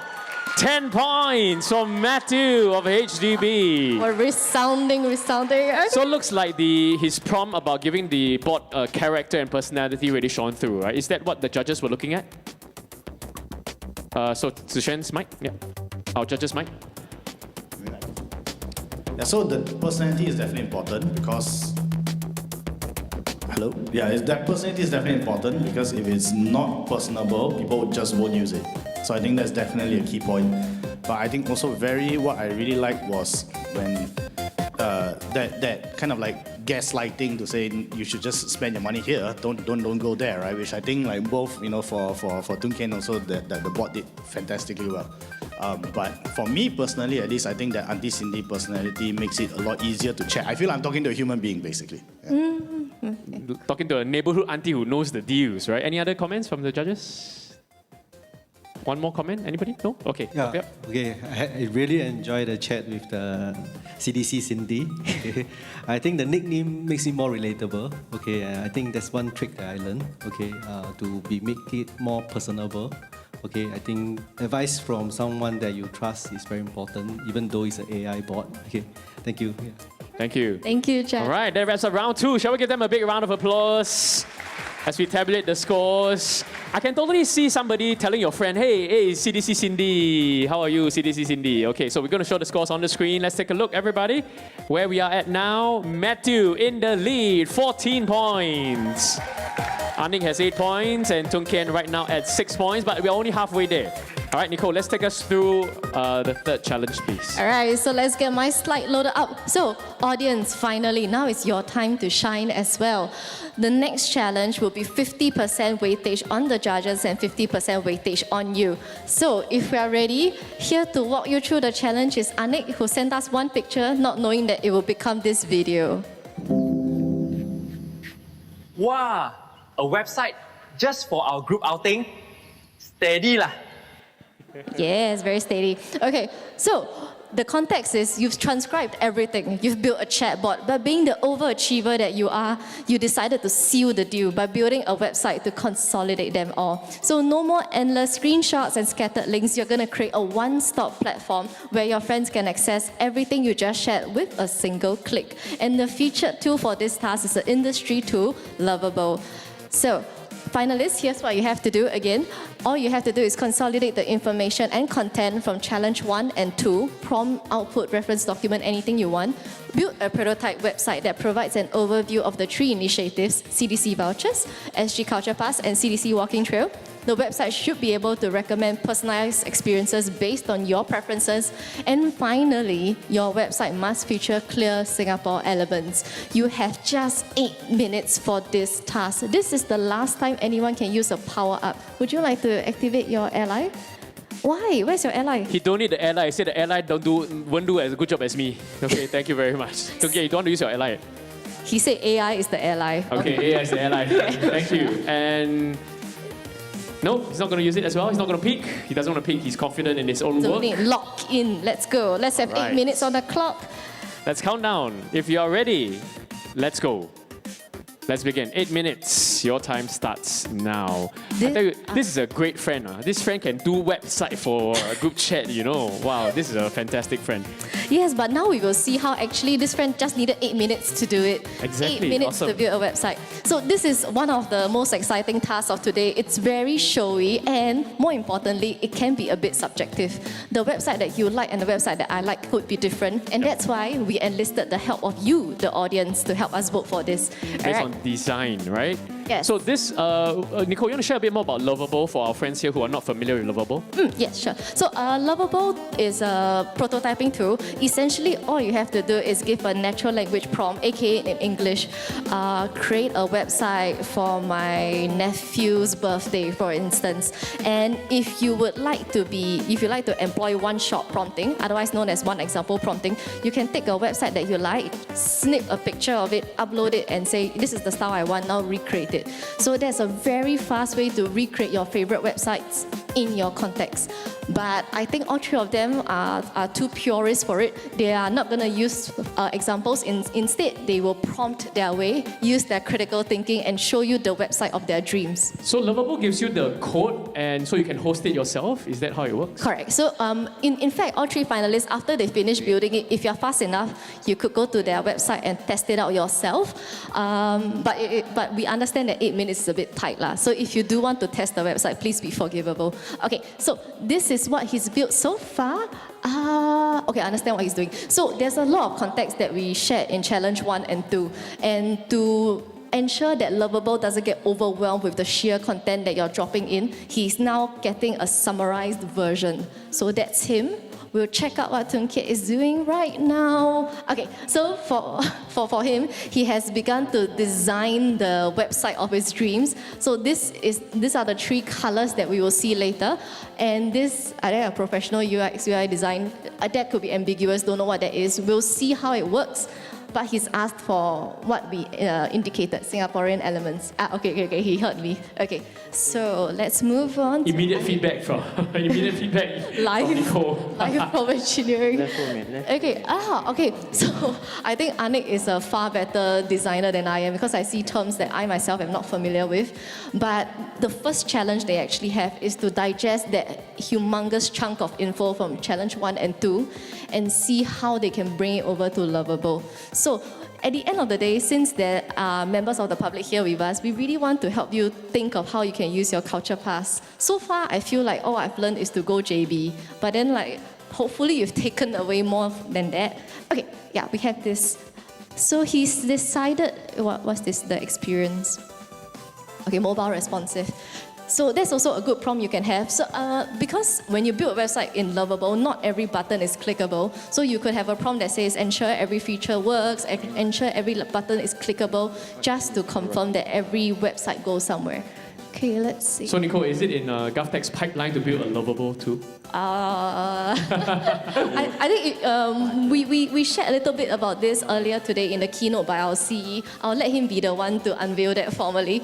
But even if it's not in GovTech's suite of tools, you must upskill now. So you learn the skill first instead of waiting for the tool to be out. The tool will that's very important actually. Yes. Yeah. Right, so learn the new skill. We had an address earlier on as well by Philip Mann. The future is fluid. You don't know what's going to happen, right? So this is something that we should all be doing as well. DS Amelia also talked about it as well. Right, continue to upskill, continue to take time to learn something. All right, which is what we are doing here as well. All right, so Nicole, what can you tell us about Aniq? Okay, let me see. I think Aniq is really a way better designer than I am because he has detailed some of the designs that went up already. Okay, right here. Semantic HTML5 structure. I don't know what that means. We will see how that looks like later. Okay, but contestants, 3 minutes and 40 seconds remaining. Yes, so by this point, they should already be moving to Lovable. So this is how Lovable looks like. It says build something lovable. We hope you love their product. Okay, so he's already inputting his rules. If you see this attached button right here, so this is where I mentioned earlier, you can provide examples of websites that you like or applications that you like and it can recreate it. But otherwise, you can use plain good old text to try to ground it. So he's already made he's already determined what he wants the website to do. Can you give like a website and it will scrape for you? Yes, you can give it a live URL. So you can give it SingPass's URL and it will take design elements from it. So let's see right now. He has a very, very clear idea of what he wants. So let's see if this comes out. And over here, okay, so I think this is going to be quite an engaging website. So he's decided to personify Auntie Cindy. We're going to see her and meet her for the first time later. And then there's a navigation sidebar. There's a... I don't want to read this out loud, but this is great because it doesn't minimize what he did from Challenge 2. And okay, let's see how this looks like. Okay, so this is how he wants it to be. Maybe because it's SG60, who knows? Okay, 2 minutes and 10 seconds remaining, everyone. 2 minutes and 10 seconds remaining. Once again, we are at task 3 out of 4. And this round, 50% of the score will come from the audience voting, all right? So do stand by for that. Yes, so this is a great easy prompt, check through all functionalities for errors. So it enables Lovable to do it for you instead of doing it and then telling you that hey, actually there's a few errors here and there. So great prompt. Let's see what we have here. We have, we have keep to the Singapore thing. Okay. So again, I think Aniq is a very cautious man. He likes to add his guardrails, so he's really determined what he does not want to see. Finalists, you have about 1 minute 30 seconds left. So what might happen is when they paste this long prompt into Lovable, it might take a while to generate. We're just gonna stop the timer and let it run. So it's Lovable that is slow, so it's okay. Okay, 1 minute and 10 seconds more. Final home stretch. Finalist. Okay, let's see what we have. Okay, everyone is using their last minute to really enter their exact instructions. Wow. Very specific with the color code too. Okay, so start to put it in. We got 50 seconds remaining. Final slot. Okay, so Matthew has decided to chunk his entire context here, which he will put directly into Lovable. It does sound like a lot of content. We'll see how it performs later. But we already have one Lovable here. Okay, we have one. 30 seconds remaining. Oh, okay. The music has kicked in. Interesting, he has an API key here. API key to what? Let's see later on. Yeah. Okay, they're all at Lovable right now. All right, 10 seconds, please. Get ready to press enter on Lovable. 6, 5, 4, 3, 2, 1. Time's up. Let's give them a big hand, everybody. Congratulations for completing round 3. Okay, so this really will take a while because of Lovable, not because of them. So maybe Tung, Kian, would you like to start us off with your thinking process while we wait for your generation? Maybe show us your prompt if you can. Yeah, sure. Okay, so I think likewise, I think for the prompt, I want to specify out how the eventual website would look like in terms of the design, the elements, and what's inside. So for me, I wanted a browsing gallery so that you can browse through the information first before you actually go and choose your trail. Then there's a recommender, and hopefully if it turns out well, there will be an interactive Google map where you can see the trails plotted so you can see where to walk and what's up. Everything else is to detail the specifications. So information-wise, I extracted this from the previous ISA task file using Pair. So it's the same exact file which we used for the earlier chatbot. Yeah. Oh, that's the API key, is that right? No, this is the information. This is the ISA extraction from the earlier task. I see. The API key links to... The API key is for the website. I see. Yeah. Okay, got it. So this is the information that is used to populate the browsing gallery in the website and to make the recommendation. Okay, yeah, great. Thank you very much. We go to Aniq. Okay, so basically how I approached this was to extract the data that we've already generated in our previous task, which is the Pair Assistant. So I just entered a quick summary of all the data available, which I then copy into Lovable for them to reference.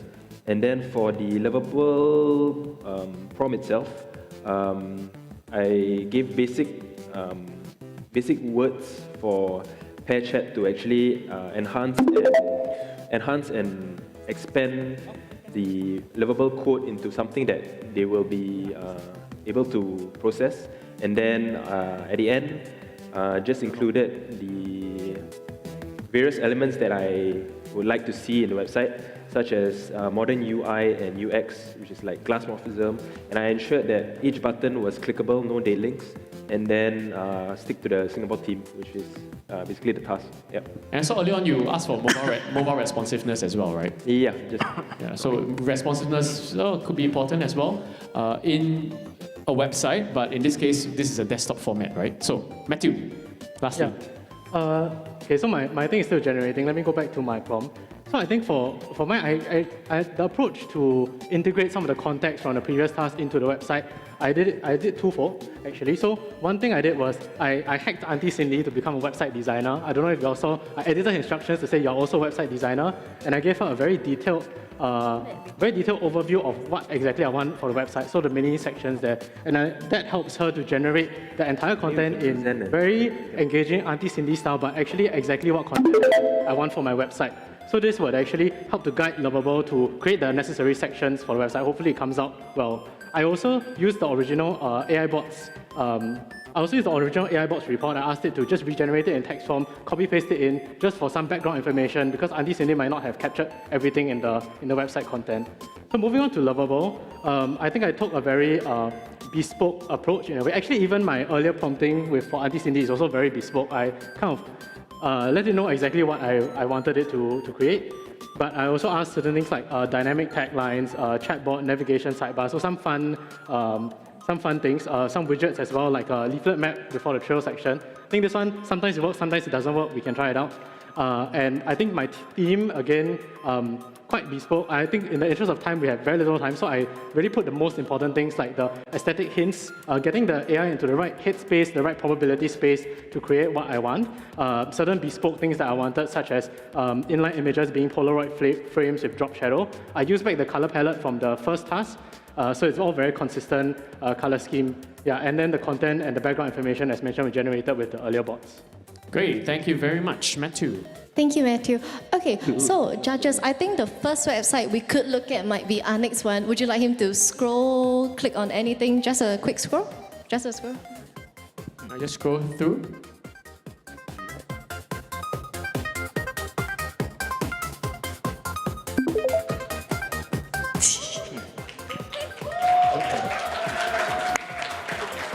Is it clickable, by the way? Oh, okay. Okay, it's a single page. Okay, got it. So it's within the single page as well. Okay, great. Okay, great. Thank you. Judges, anything for Aniq that you want to see? Question? Just want to check if any of the filters work on your gallery. Filters, that was earlier on. Scroll up a little bit more. Yeah. You use either the region filters or activity filters. No, doesn't look like thank you. Responding. Thank you very much. Okay, who is... No, let's do Tung. Okay, Matthew first. Tung Kian? Oh, Matthew first? Okay, Matthew, come, let's take a look. Auntie Cindy. So as you can see, I think it generated quite according to what I asked for. So we have the header with the handwritten font, display font, as well as a very legible body font for reading, as well as this navigation bar over here, which seems to work quite well. I don't know if this Auntie chatbot works. I can try it. Oh, okay, it works well also, the inline chatbot. I think that something about this is also because I pasted in the whole context from Auntie Cindy. Yeah, so the chatbot actually is able to derive her entire style, her entire way of talking, and what she's used for, just without even any real instructions as to like how the chatbot should behave. So I think that's quite a useful thing, building on the previous context. In terms of the content, we have, of course, things for CDC Voucher, Culture Pass, Walking Trail. We have the rotating dynamic carousel of the taglines, which I generated also earlier. Nice pictures in Polaroid frames with the drop shadow, as mentioned. Overview, the step-by-step guide on the CDC Vouchers, step-by-step guide and overview on Culture Pass. Same thing with walking trails at CDC. We also managed to successfully generate a map with pins of the different walking trails available in Singapore. Yeah. So five amazing trails available, and also 3 itineraries generated by Auntie Cindy, also from the board itself. So in line with the question from Royston earlier, can you click on the itineraries and take a look? Yeah. Does it change? Okay, cool. Then you can see the different itineraries. Okay. So the itineraries actually all change. Very clear because Auntie Cindy already outputted all the itineraries in a detailed table format.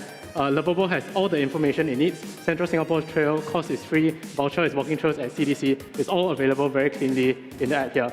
And then I think also carrying forward my thinking from the first task actually to extract tips and tricks, FAQs, and that comes through in Auntie Cindy, that comes through in the website as well. So we have all these little tips for users. We have frequently asked questions in a collapsible menu that came out.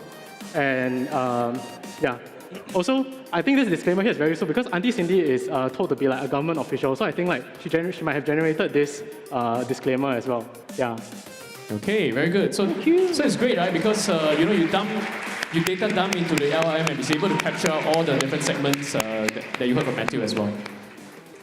All right, Tung Kian? Yep, okay, so the website turned out exactly how I specified it out to be. So there's a browsing gallery on the left side for me to look through the different trails. Then how to use the vouchers, how to use the culture pass. Then there's a recommendation here. So if let's say I choose, I don't know, Walker, any budget, nature parks, Southwest City Garden Trail. So you plot the map on the Google Maps, and then I can go in, and then I can click on the dots to let me see where to eat and what to do. So in a nutshell, I think. Yeah. So everything's on the map. One-shot navigation panel for you. Yeah. Great, thank you. Any comments from our judges? Anyone want to ask anything? You want to ask them to press any button? All right, Zishan? This is tough because this is a very, the aesthetic is going to be very subjective to individual person, so it's a great idea to make this public judging, so the pressure is off of us. Good job, Nicole. Okay, anything else? Bernice, you're all Royston? Did all of you try and make it responsive, and if you're able to just narrow the window to see what happens when you Okay. Mobile responsiveness or tablet responsiveness? Okay. All right, let's see. Okay, or maybe Lovable has input innately as well to make it responsive as well. Could be that way as well, right? Okay, but basically I think they're all responsive, so that's great. Thank you. Any other questions? Dr. Yap? Yes, I was quite worried for Tung Kian just now. Yeah, because he's a bit too complicated. Yeah. Yeah. Okay. But from the start you knew exactly how you want it to look. Okay, I'm glad it turned out well. Okay, so I think that reflects on not the experience. Fight coding doesn't work. You must know what you're doing. Okay, or else you won't be able to fix the issues. Yeah. So just for learning, right? What do you fix, Tung Kian? I fixed the API loading for Google Maps. So when it did the generation, I think during one of the errors was the API loading state. So I think because I put it into the prompt for it to check for that functionality, right? So at the end of the generation, it popped out that that's the error that needs to be fixed. So sometimes Lovable does the fix automatically. Sometimes it pops out the chatbot, then I will just need to click on it. Great. Okay, thank you. Thanks for the pointer there. Any other judges? Any comments? No? Okay, thank you. Nicole. Shall we do the scoring? Okay, so what's going to happen is we're going to let the judges vote first, but audience, don't be influenced, okay? Have your own mind. They vote what you vote. You don't have to be influenced, okay? So, judges, could I count you down 5 seconds? And we'll raise the paddle pot of your choice. Again, judges' vote is only 50% at this point. Okay, ready, judges, in 3, 2, and 1. Let's go. Okay, let's go back. 2 blue, 2 green. So that means they get 6 points each. Thank you very much to our judges. Audience, your time now. We're going to bring it up on the screen, so please vote. All right, please scan the QR code and vote for whoever that you think has the best website. So Aniq is in red, Tung Kian is in green, and Matthew is in blue. All right, so you can see their details there. So please vote now. We're going to bring up the live scores in a bit on screen. So Nicole told you earlier, so I think the leading one gets 10 points. That's right. So for the timer, we'll close the timer in about a minute's time. So feel free to vote now. Think through the 3 websites you saw earlier. We'll close the Mentimeter in 1 minute. All right, so please quickly vote. Just going to take a look at what all of you are seeing. All right, so 3 contestants. You saw 3 very different UIs, 3 very different websites as well. All right, so who should be the winner for this round? Okay, so just a bit of a tech refresh. At this point, I think the device that Matthew is using isn't super suitable for video generation, so he's going to do a swap. Nothing has changed, only the device. The 2 other finalists have been notified on this, and they're okay. Yeah, okay. So he's just going to do an equipment refresh very quickly. So more powerful, okay. Same. All right, so, okay. Thank you. So 20 more seconds. Anybody needs more time to vote? If not, I'm going to show the results. All voted? Yes? Good? Okay, I think we're good. Can we show the results, please, live on the screen? Let's see, the best website that all of you prefer is... All right, Matthew from HCB. 170 votes. Congratulations. Well done. Okay. Wonderful.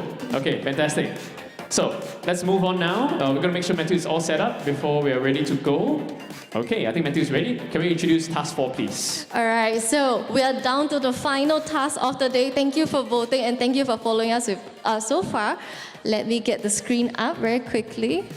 All right, we can show the scores if it's ready, but if not, then maybe let's talk about the 4th challenge. Let's talk about the 4th challenge first. Ken, the score is ready. The score is ready, okay. Okay, let's look at the scoreboard now.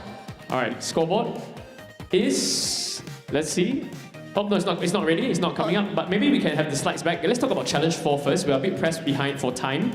All right, so let's see the slides for the task. Challenge 4. Here we go. This is called the friend group leader. All right, let's bring it up. For challenge 4, so what do we have to do? Okay, so thank you for following us all the way through. We are now down to the last video generation. So this is you walking out of MBS later. Hopefully it's not night time, but...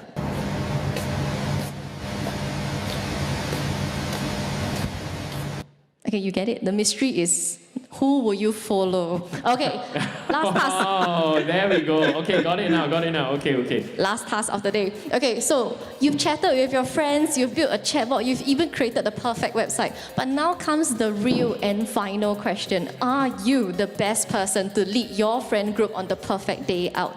So for this final challenge, the finalists will create a promo video of up to 60 seconds or less that showcases them and their style. So they have to show you, the audience, why they are the friend that you can count on for the perfect AI-powered Singapore day out. And the tool they will be using, really happy to share this, is Google Flow, which you'll see very shortly. Finalists, as a reminder, here's what you have to do. You have to create a promo video up to 60 seconds, can be less than that as well.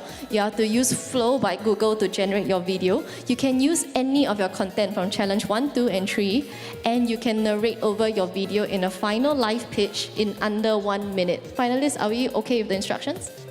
All good? Okay, hold on. Tung Kian needs time. Tung Kian said he needs time. So I close the windows. It's okay. Maybe the scoreboard first from just now. If we All right, we're ready with the scoreboard? Yes, so here we go. Let's take a look. So right now, Aniq has 12 points, Tung Kian in the middle has 18 points, Matthew in the lead, 30 points.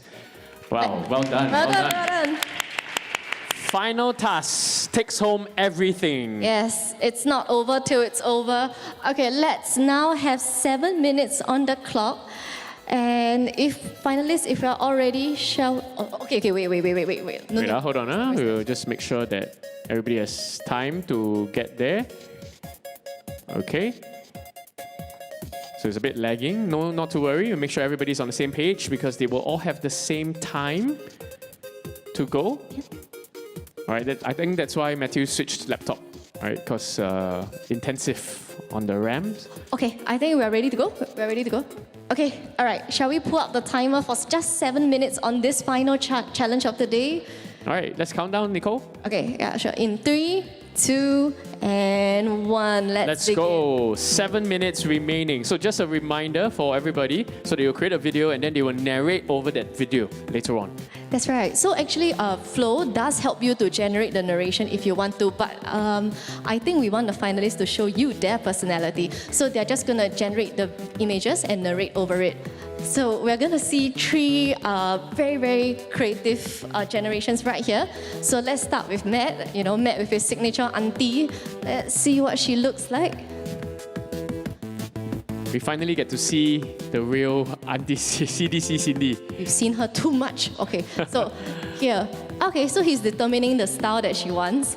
Flo has gone ahead to create some samples for him. That's really fast. Yes. So let's see. Okay, so this he's storyboarding right now. So even though none of us have any videography experience, I think as long as you have a vision in mind and you can enunciate through, you can dictate it down like this, you will get a very, very good video. So this is what he's doing at this point. Let's check out Aniq. There's a true to the SCDF style. We have another different style right here. I think this would be his first frame. He's now generating the second one. So it might feel a bit fast right now because they're trying to generate multiple screens, multiple scenes.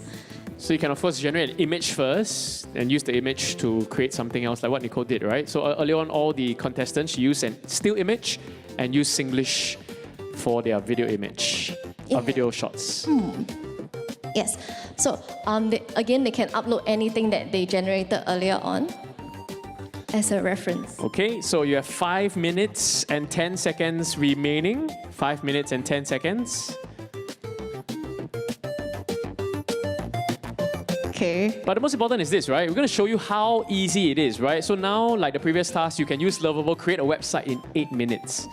Right? In terms of the flow in the past, right? You have to, get a designer, design a UX, and then after that you give to a programmer, he will slice it up for you, and then he will code it front end, together with front end, back end, if you need database, and then you launch your website. So that's the old flow, right? Today, you just go to a website, you key in a prompt, that's it, you get a website. So that's how efficient it is now.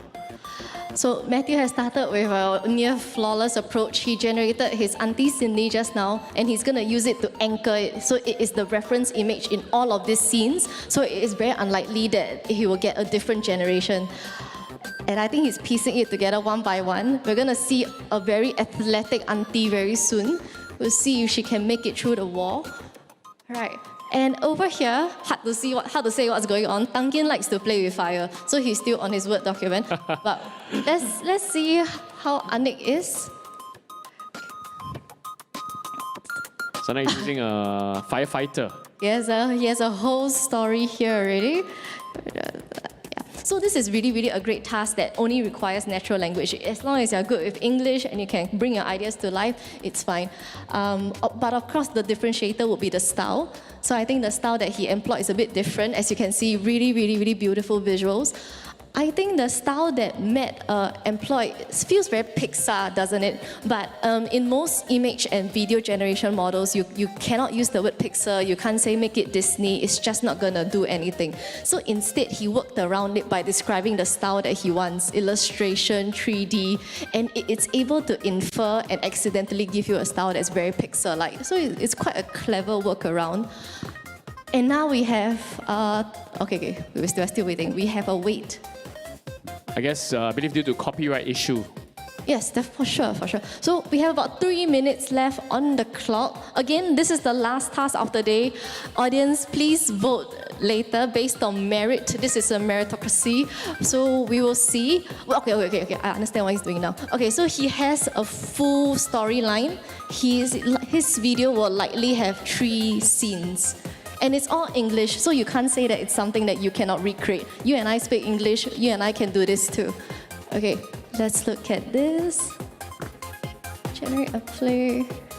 So the different styles, right? So one is, like the first one, you generate image by image, and then slowly you iterate from there. Kian is typing the whole entire storyboard out. And Matthew is also, I believe, different images, different segments. He's going scene by scene. Yes. So this is another great thing about both Sora and... Okay, I think I know why you're all laughing. Okay, got it. But we'll get there later on. Okay? We'll get there later on. So both Sora and Veo, when you give it one prompt, you can ask for it to output multiple versions. In Sora, you can upload 4 different versions of the same prompt. So over here, it's 2 different versions. Then he can choose. Is Flow by Google free? Premium. So there's a premium. one month trial. Oh, okay, 1 month trial. So they're on a 1 month trial. Okay, great. Yes, I think they all exhausted. They will be exhausting their credit soon. So the model that we're using here is Veo 3.1. It's the latest in a video generation, and it's so beautiful. Okay, let's wait for. Okay. We have a scene generator. So this is a stitcher. Essentially, all these 3 scenes will be stitched based on this one storyboard. And then here at Aniq, beautiful art style. Again, you and I could write this prompt as well. You and I could say we want a felt kopitiam. Most important is the keyword behind it, right? Prompt engineering is all about the proper text and the proper language. Yes, and now we're down to 50 seconds, finalists. All right, get ready, everybody. 45 seconds now, so start to generate, start to key it in. So judges, again, don't worry, only 50% of the vote is on you. Sushan seems very stressed about it. High stress. Okay, so let's see.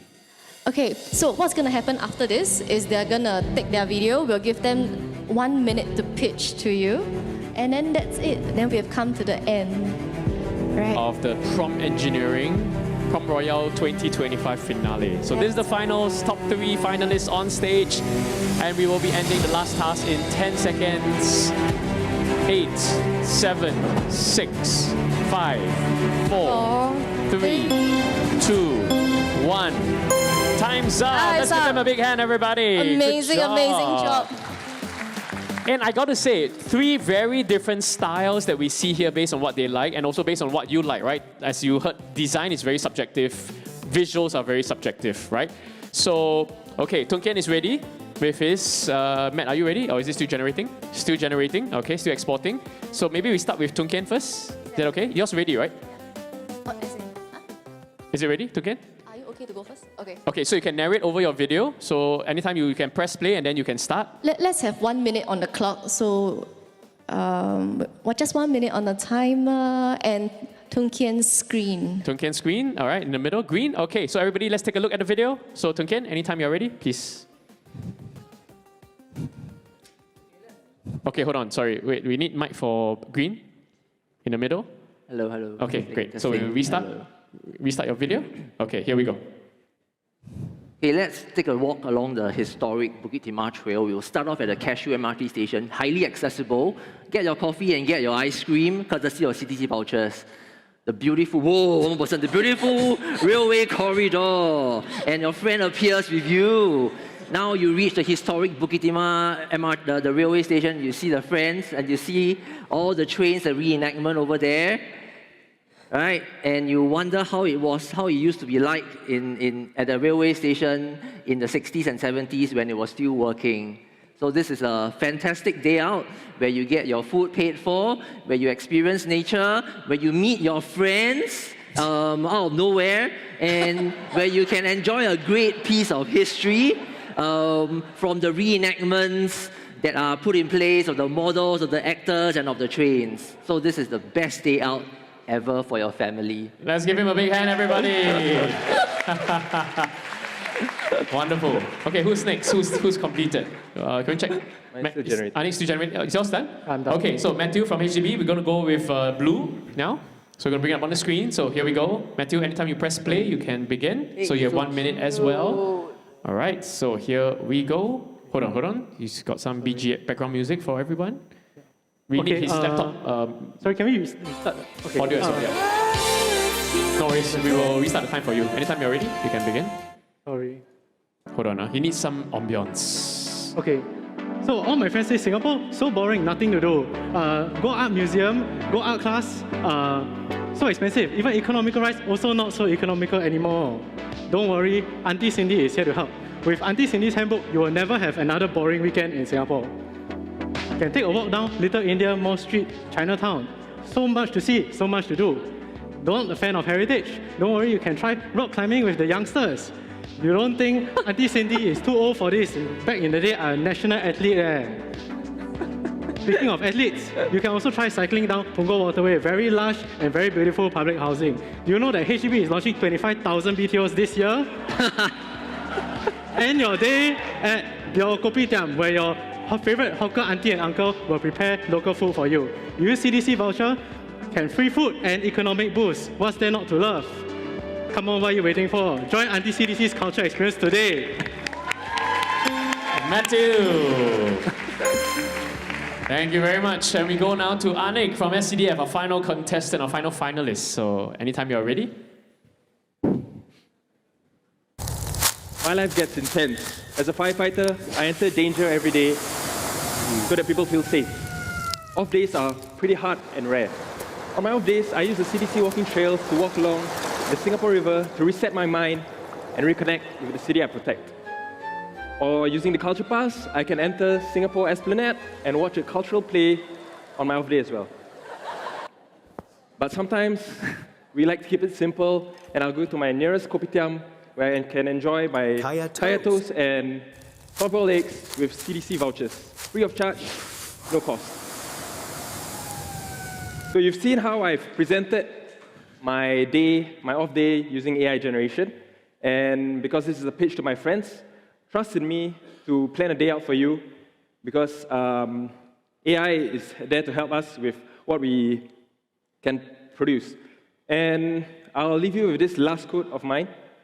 I may not be a principal, but I lead with AI principles. And I may not be an architect, but I'm building my architect. Thank you. Warning shot fired across to Tung Kian. All right, wonderful, wonderful. Okay, very quickly to our judges. Anything to add? Anything to comment about? Bernice? Yeah, I really like how the last one was so personable. Yeah, I really enjoyed it, and thank you for your service. Royston? I think it makes a big difference knowing how to work specifically with the tool that you're using, and it really shows when you've got that experience and you can have some level of trust with the output that's coming out. Great, thank you. Sushen? Image generation is tough. I think video generation is even worse. Image generation is tough because you need to be super specific with exactly what you want. And video generation is even worse because you need to start with a base, you need to have storyboarding, you need to make sure that your clip is coherent, and so on and on. And I think all three clips are honestly very fantastic. You have a very good storyline in mind, which is why I really don't like judging these tasks, because they're very, very difficult. So thanks again, audience, for your help. All right, Dr. Yap? Okay, so it's really an eye-opener how easy it is and also how scary it is, okay, to generate this kind of videos. But what amused me is, okay, the idea of CDC Cindy is a bit different in my head compared to the rock climbing version. Okay? And I was so surprised when the fingers start to disappear and appear, and the keys get missing, and a random person, third party, just appeared, right? Yeah, that's shocking. Yeah, really eye-opening. Thank you. Yeah.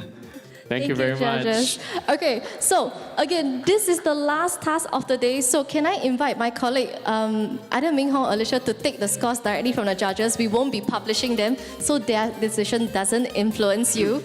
Finalists, can we play all your videos one last time, and then we'll go into audience voting. Audience, watch one more round. Okay, so can we have all three screens on stage? All three screens on the backdrop. We're going to play the video. Anytime you are ready, let's press play, please. So remember this video before you cast your final vote later. You can look at their videos and see how their videos are. All right. Your friend appears. Look at the butterflies.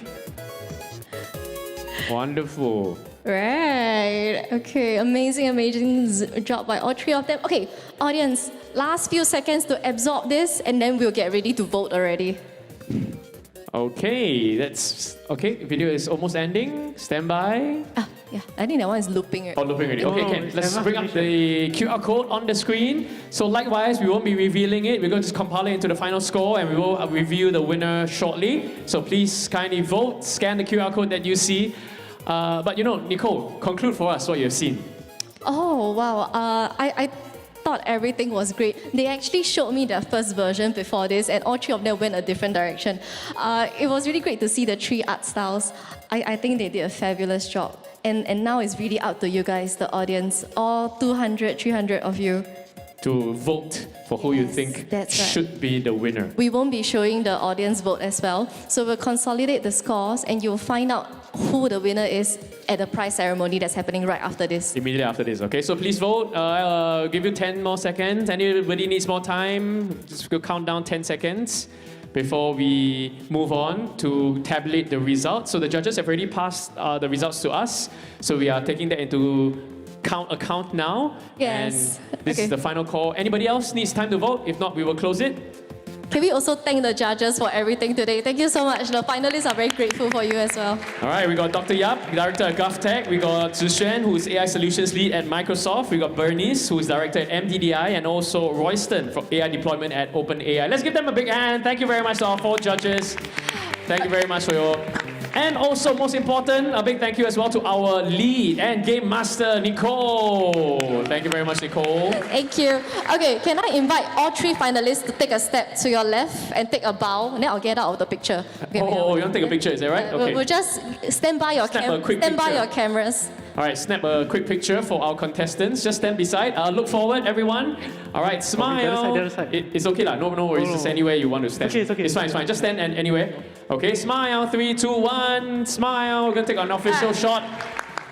Aniq from SCDF, Tung Kian from MOE, and Matthew from HDB. Let's give them a big hand. Good job. Thank you, contestants. You can exit from your right side, please. Also, a big thank you to our... You can keep it, you can keep it, bring it with you. And also a big thank you as well to the lead of Prompt Royale for the entire year. She's been doing such a fantastic job. So let's acknowledge her. Thank you very much, Nicole. Let's give her a big round of applause. And hopefully when you join next year, all right, you can see her in action. So you go through all the different rounds. We're going to wait for the results now. We're going to clear the stage a little bit. We're going to give them some time. But, you know, some lessons that we can take away, right? So what are some lessons? Firstly, as you heard Dr. Yap mention, AI is scary. AI is fast. Everything at your fingertips now. Now, you've been hearing this phrase a lot, right? About AI is not going to take your job.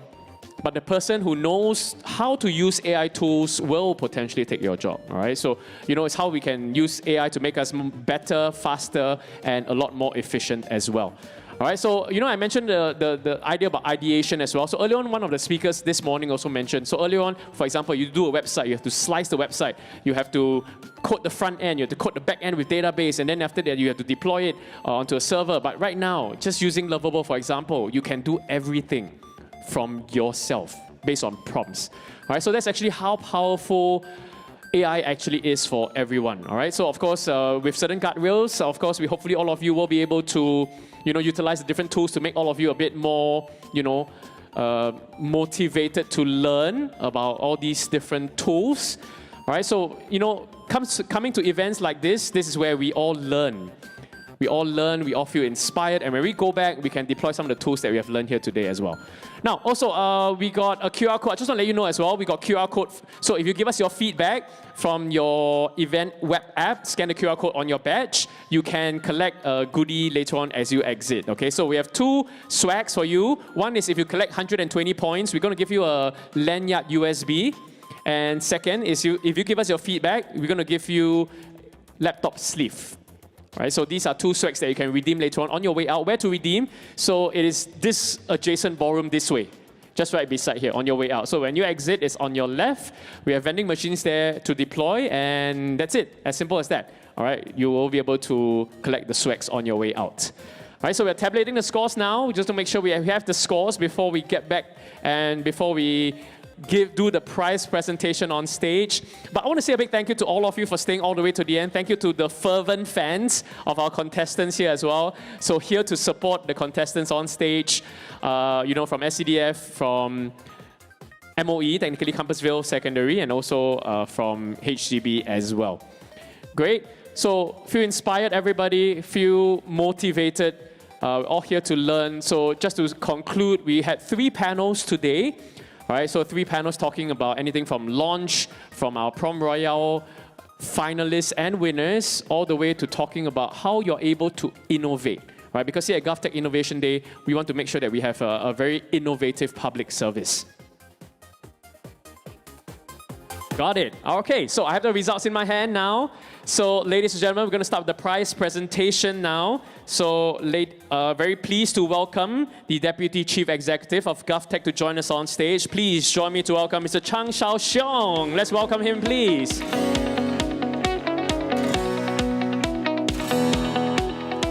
Welcome, Xiaoxiong. You can join us here in the middle for the prize presentation. We will be starting with the second runner-up. Now, but nonetheless, all three of them, they are winners already because these are the finalists of our 2025 Prompt Royale finale. So, second runner-up, ladies and gentlemen, we have coming up on stage, Chua Tung Kian from MOE. Let's give him a big hand. Let's welcome him. Congratulations, Tung Kian. We're going to take a photo. If you can just... Okay, second runner-up, Chua Tung Kian from MOE.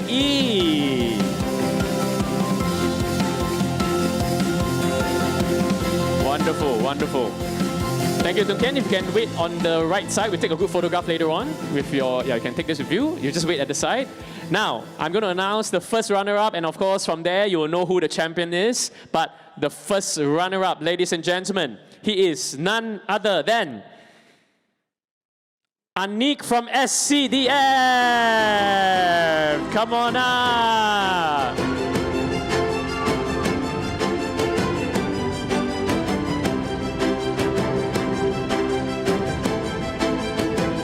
Aniq Nakib from SCDF, congratulations.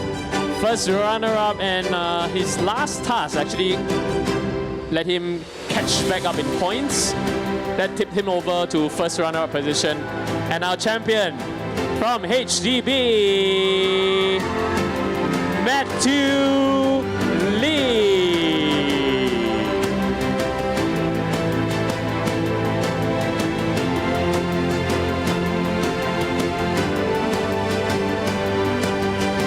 Done to all three contestants. We're going to have a group photograph very shortly. Okay, can we come back? Let's take a group photo. Hold on, Matthew.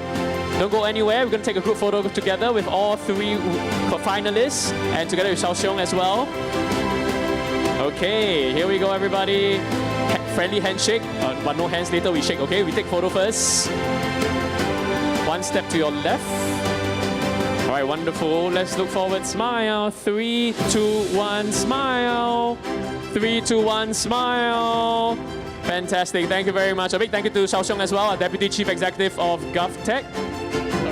Oh, sorry, hold on. One more with our judges. Can we invite our judges to join us back on stage very quickly, together with Deputy CE Xiaoxiong as well. So our judges joining us once again, Dr. Yap, who's our Chief Judge, Director at GovTech. We got Zixuan from Microsoft, Bernice, Director at MDDI, and Royston, AI Deployment at OpenAI. All right, so we're going to do a group photograph. To those of you leaving, thank you so much to all of you for joining us. Remember to redeem your swag, okay? You can do two things. One is do the feedback form using the QR code on your name badge, and you can redeem your swag at the adjacent hall. And also 120 points. All right, hopefully you got some time to do so. The booths will close very soon, so if you haven't got 120 points, please hurry. Go on to the adjacent hall. But thank you to our judges for joining us. Okay, so everybody look forward. Let's take a look.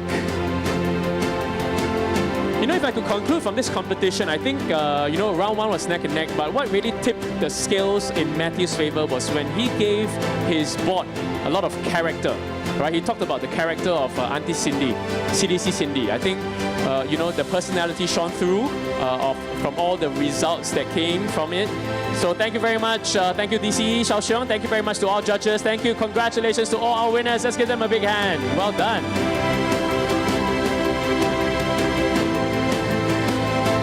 Also, well done to the GovTech team as well for organizing such a wonderful event. A big thank you to all of you for joining us. Let's feel inspired. Let's carry on the good work of serving Singaporeans. Thank you so much for joining us. We hope to see you next time, everybody. This has been GovTech Innovation Day 2025. Take care, everybody. Bye-bye.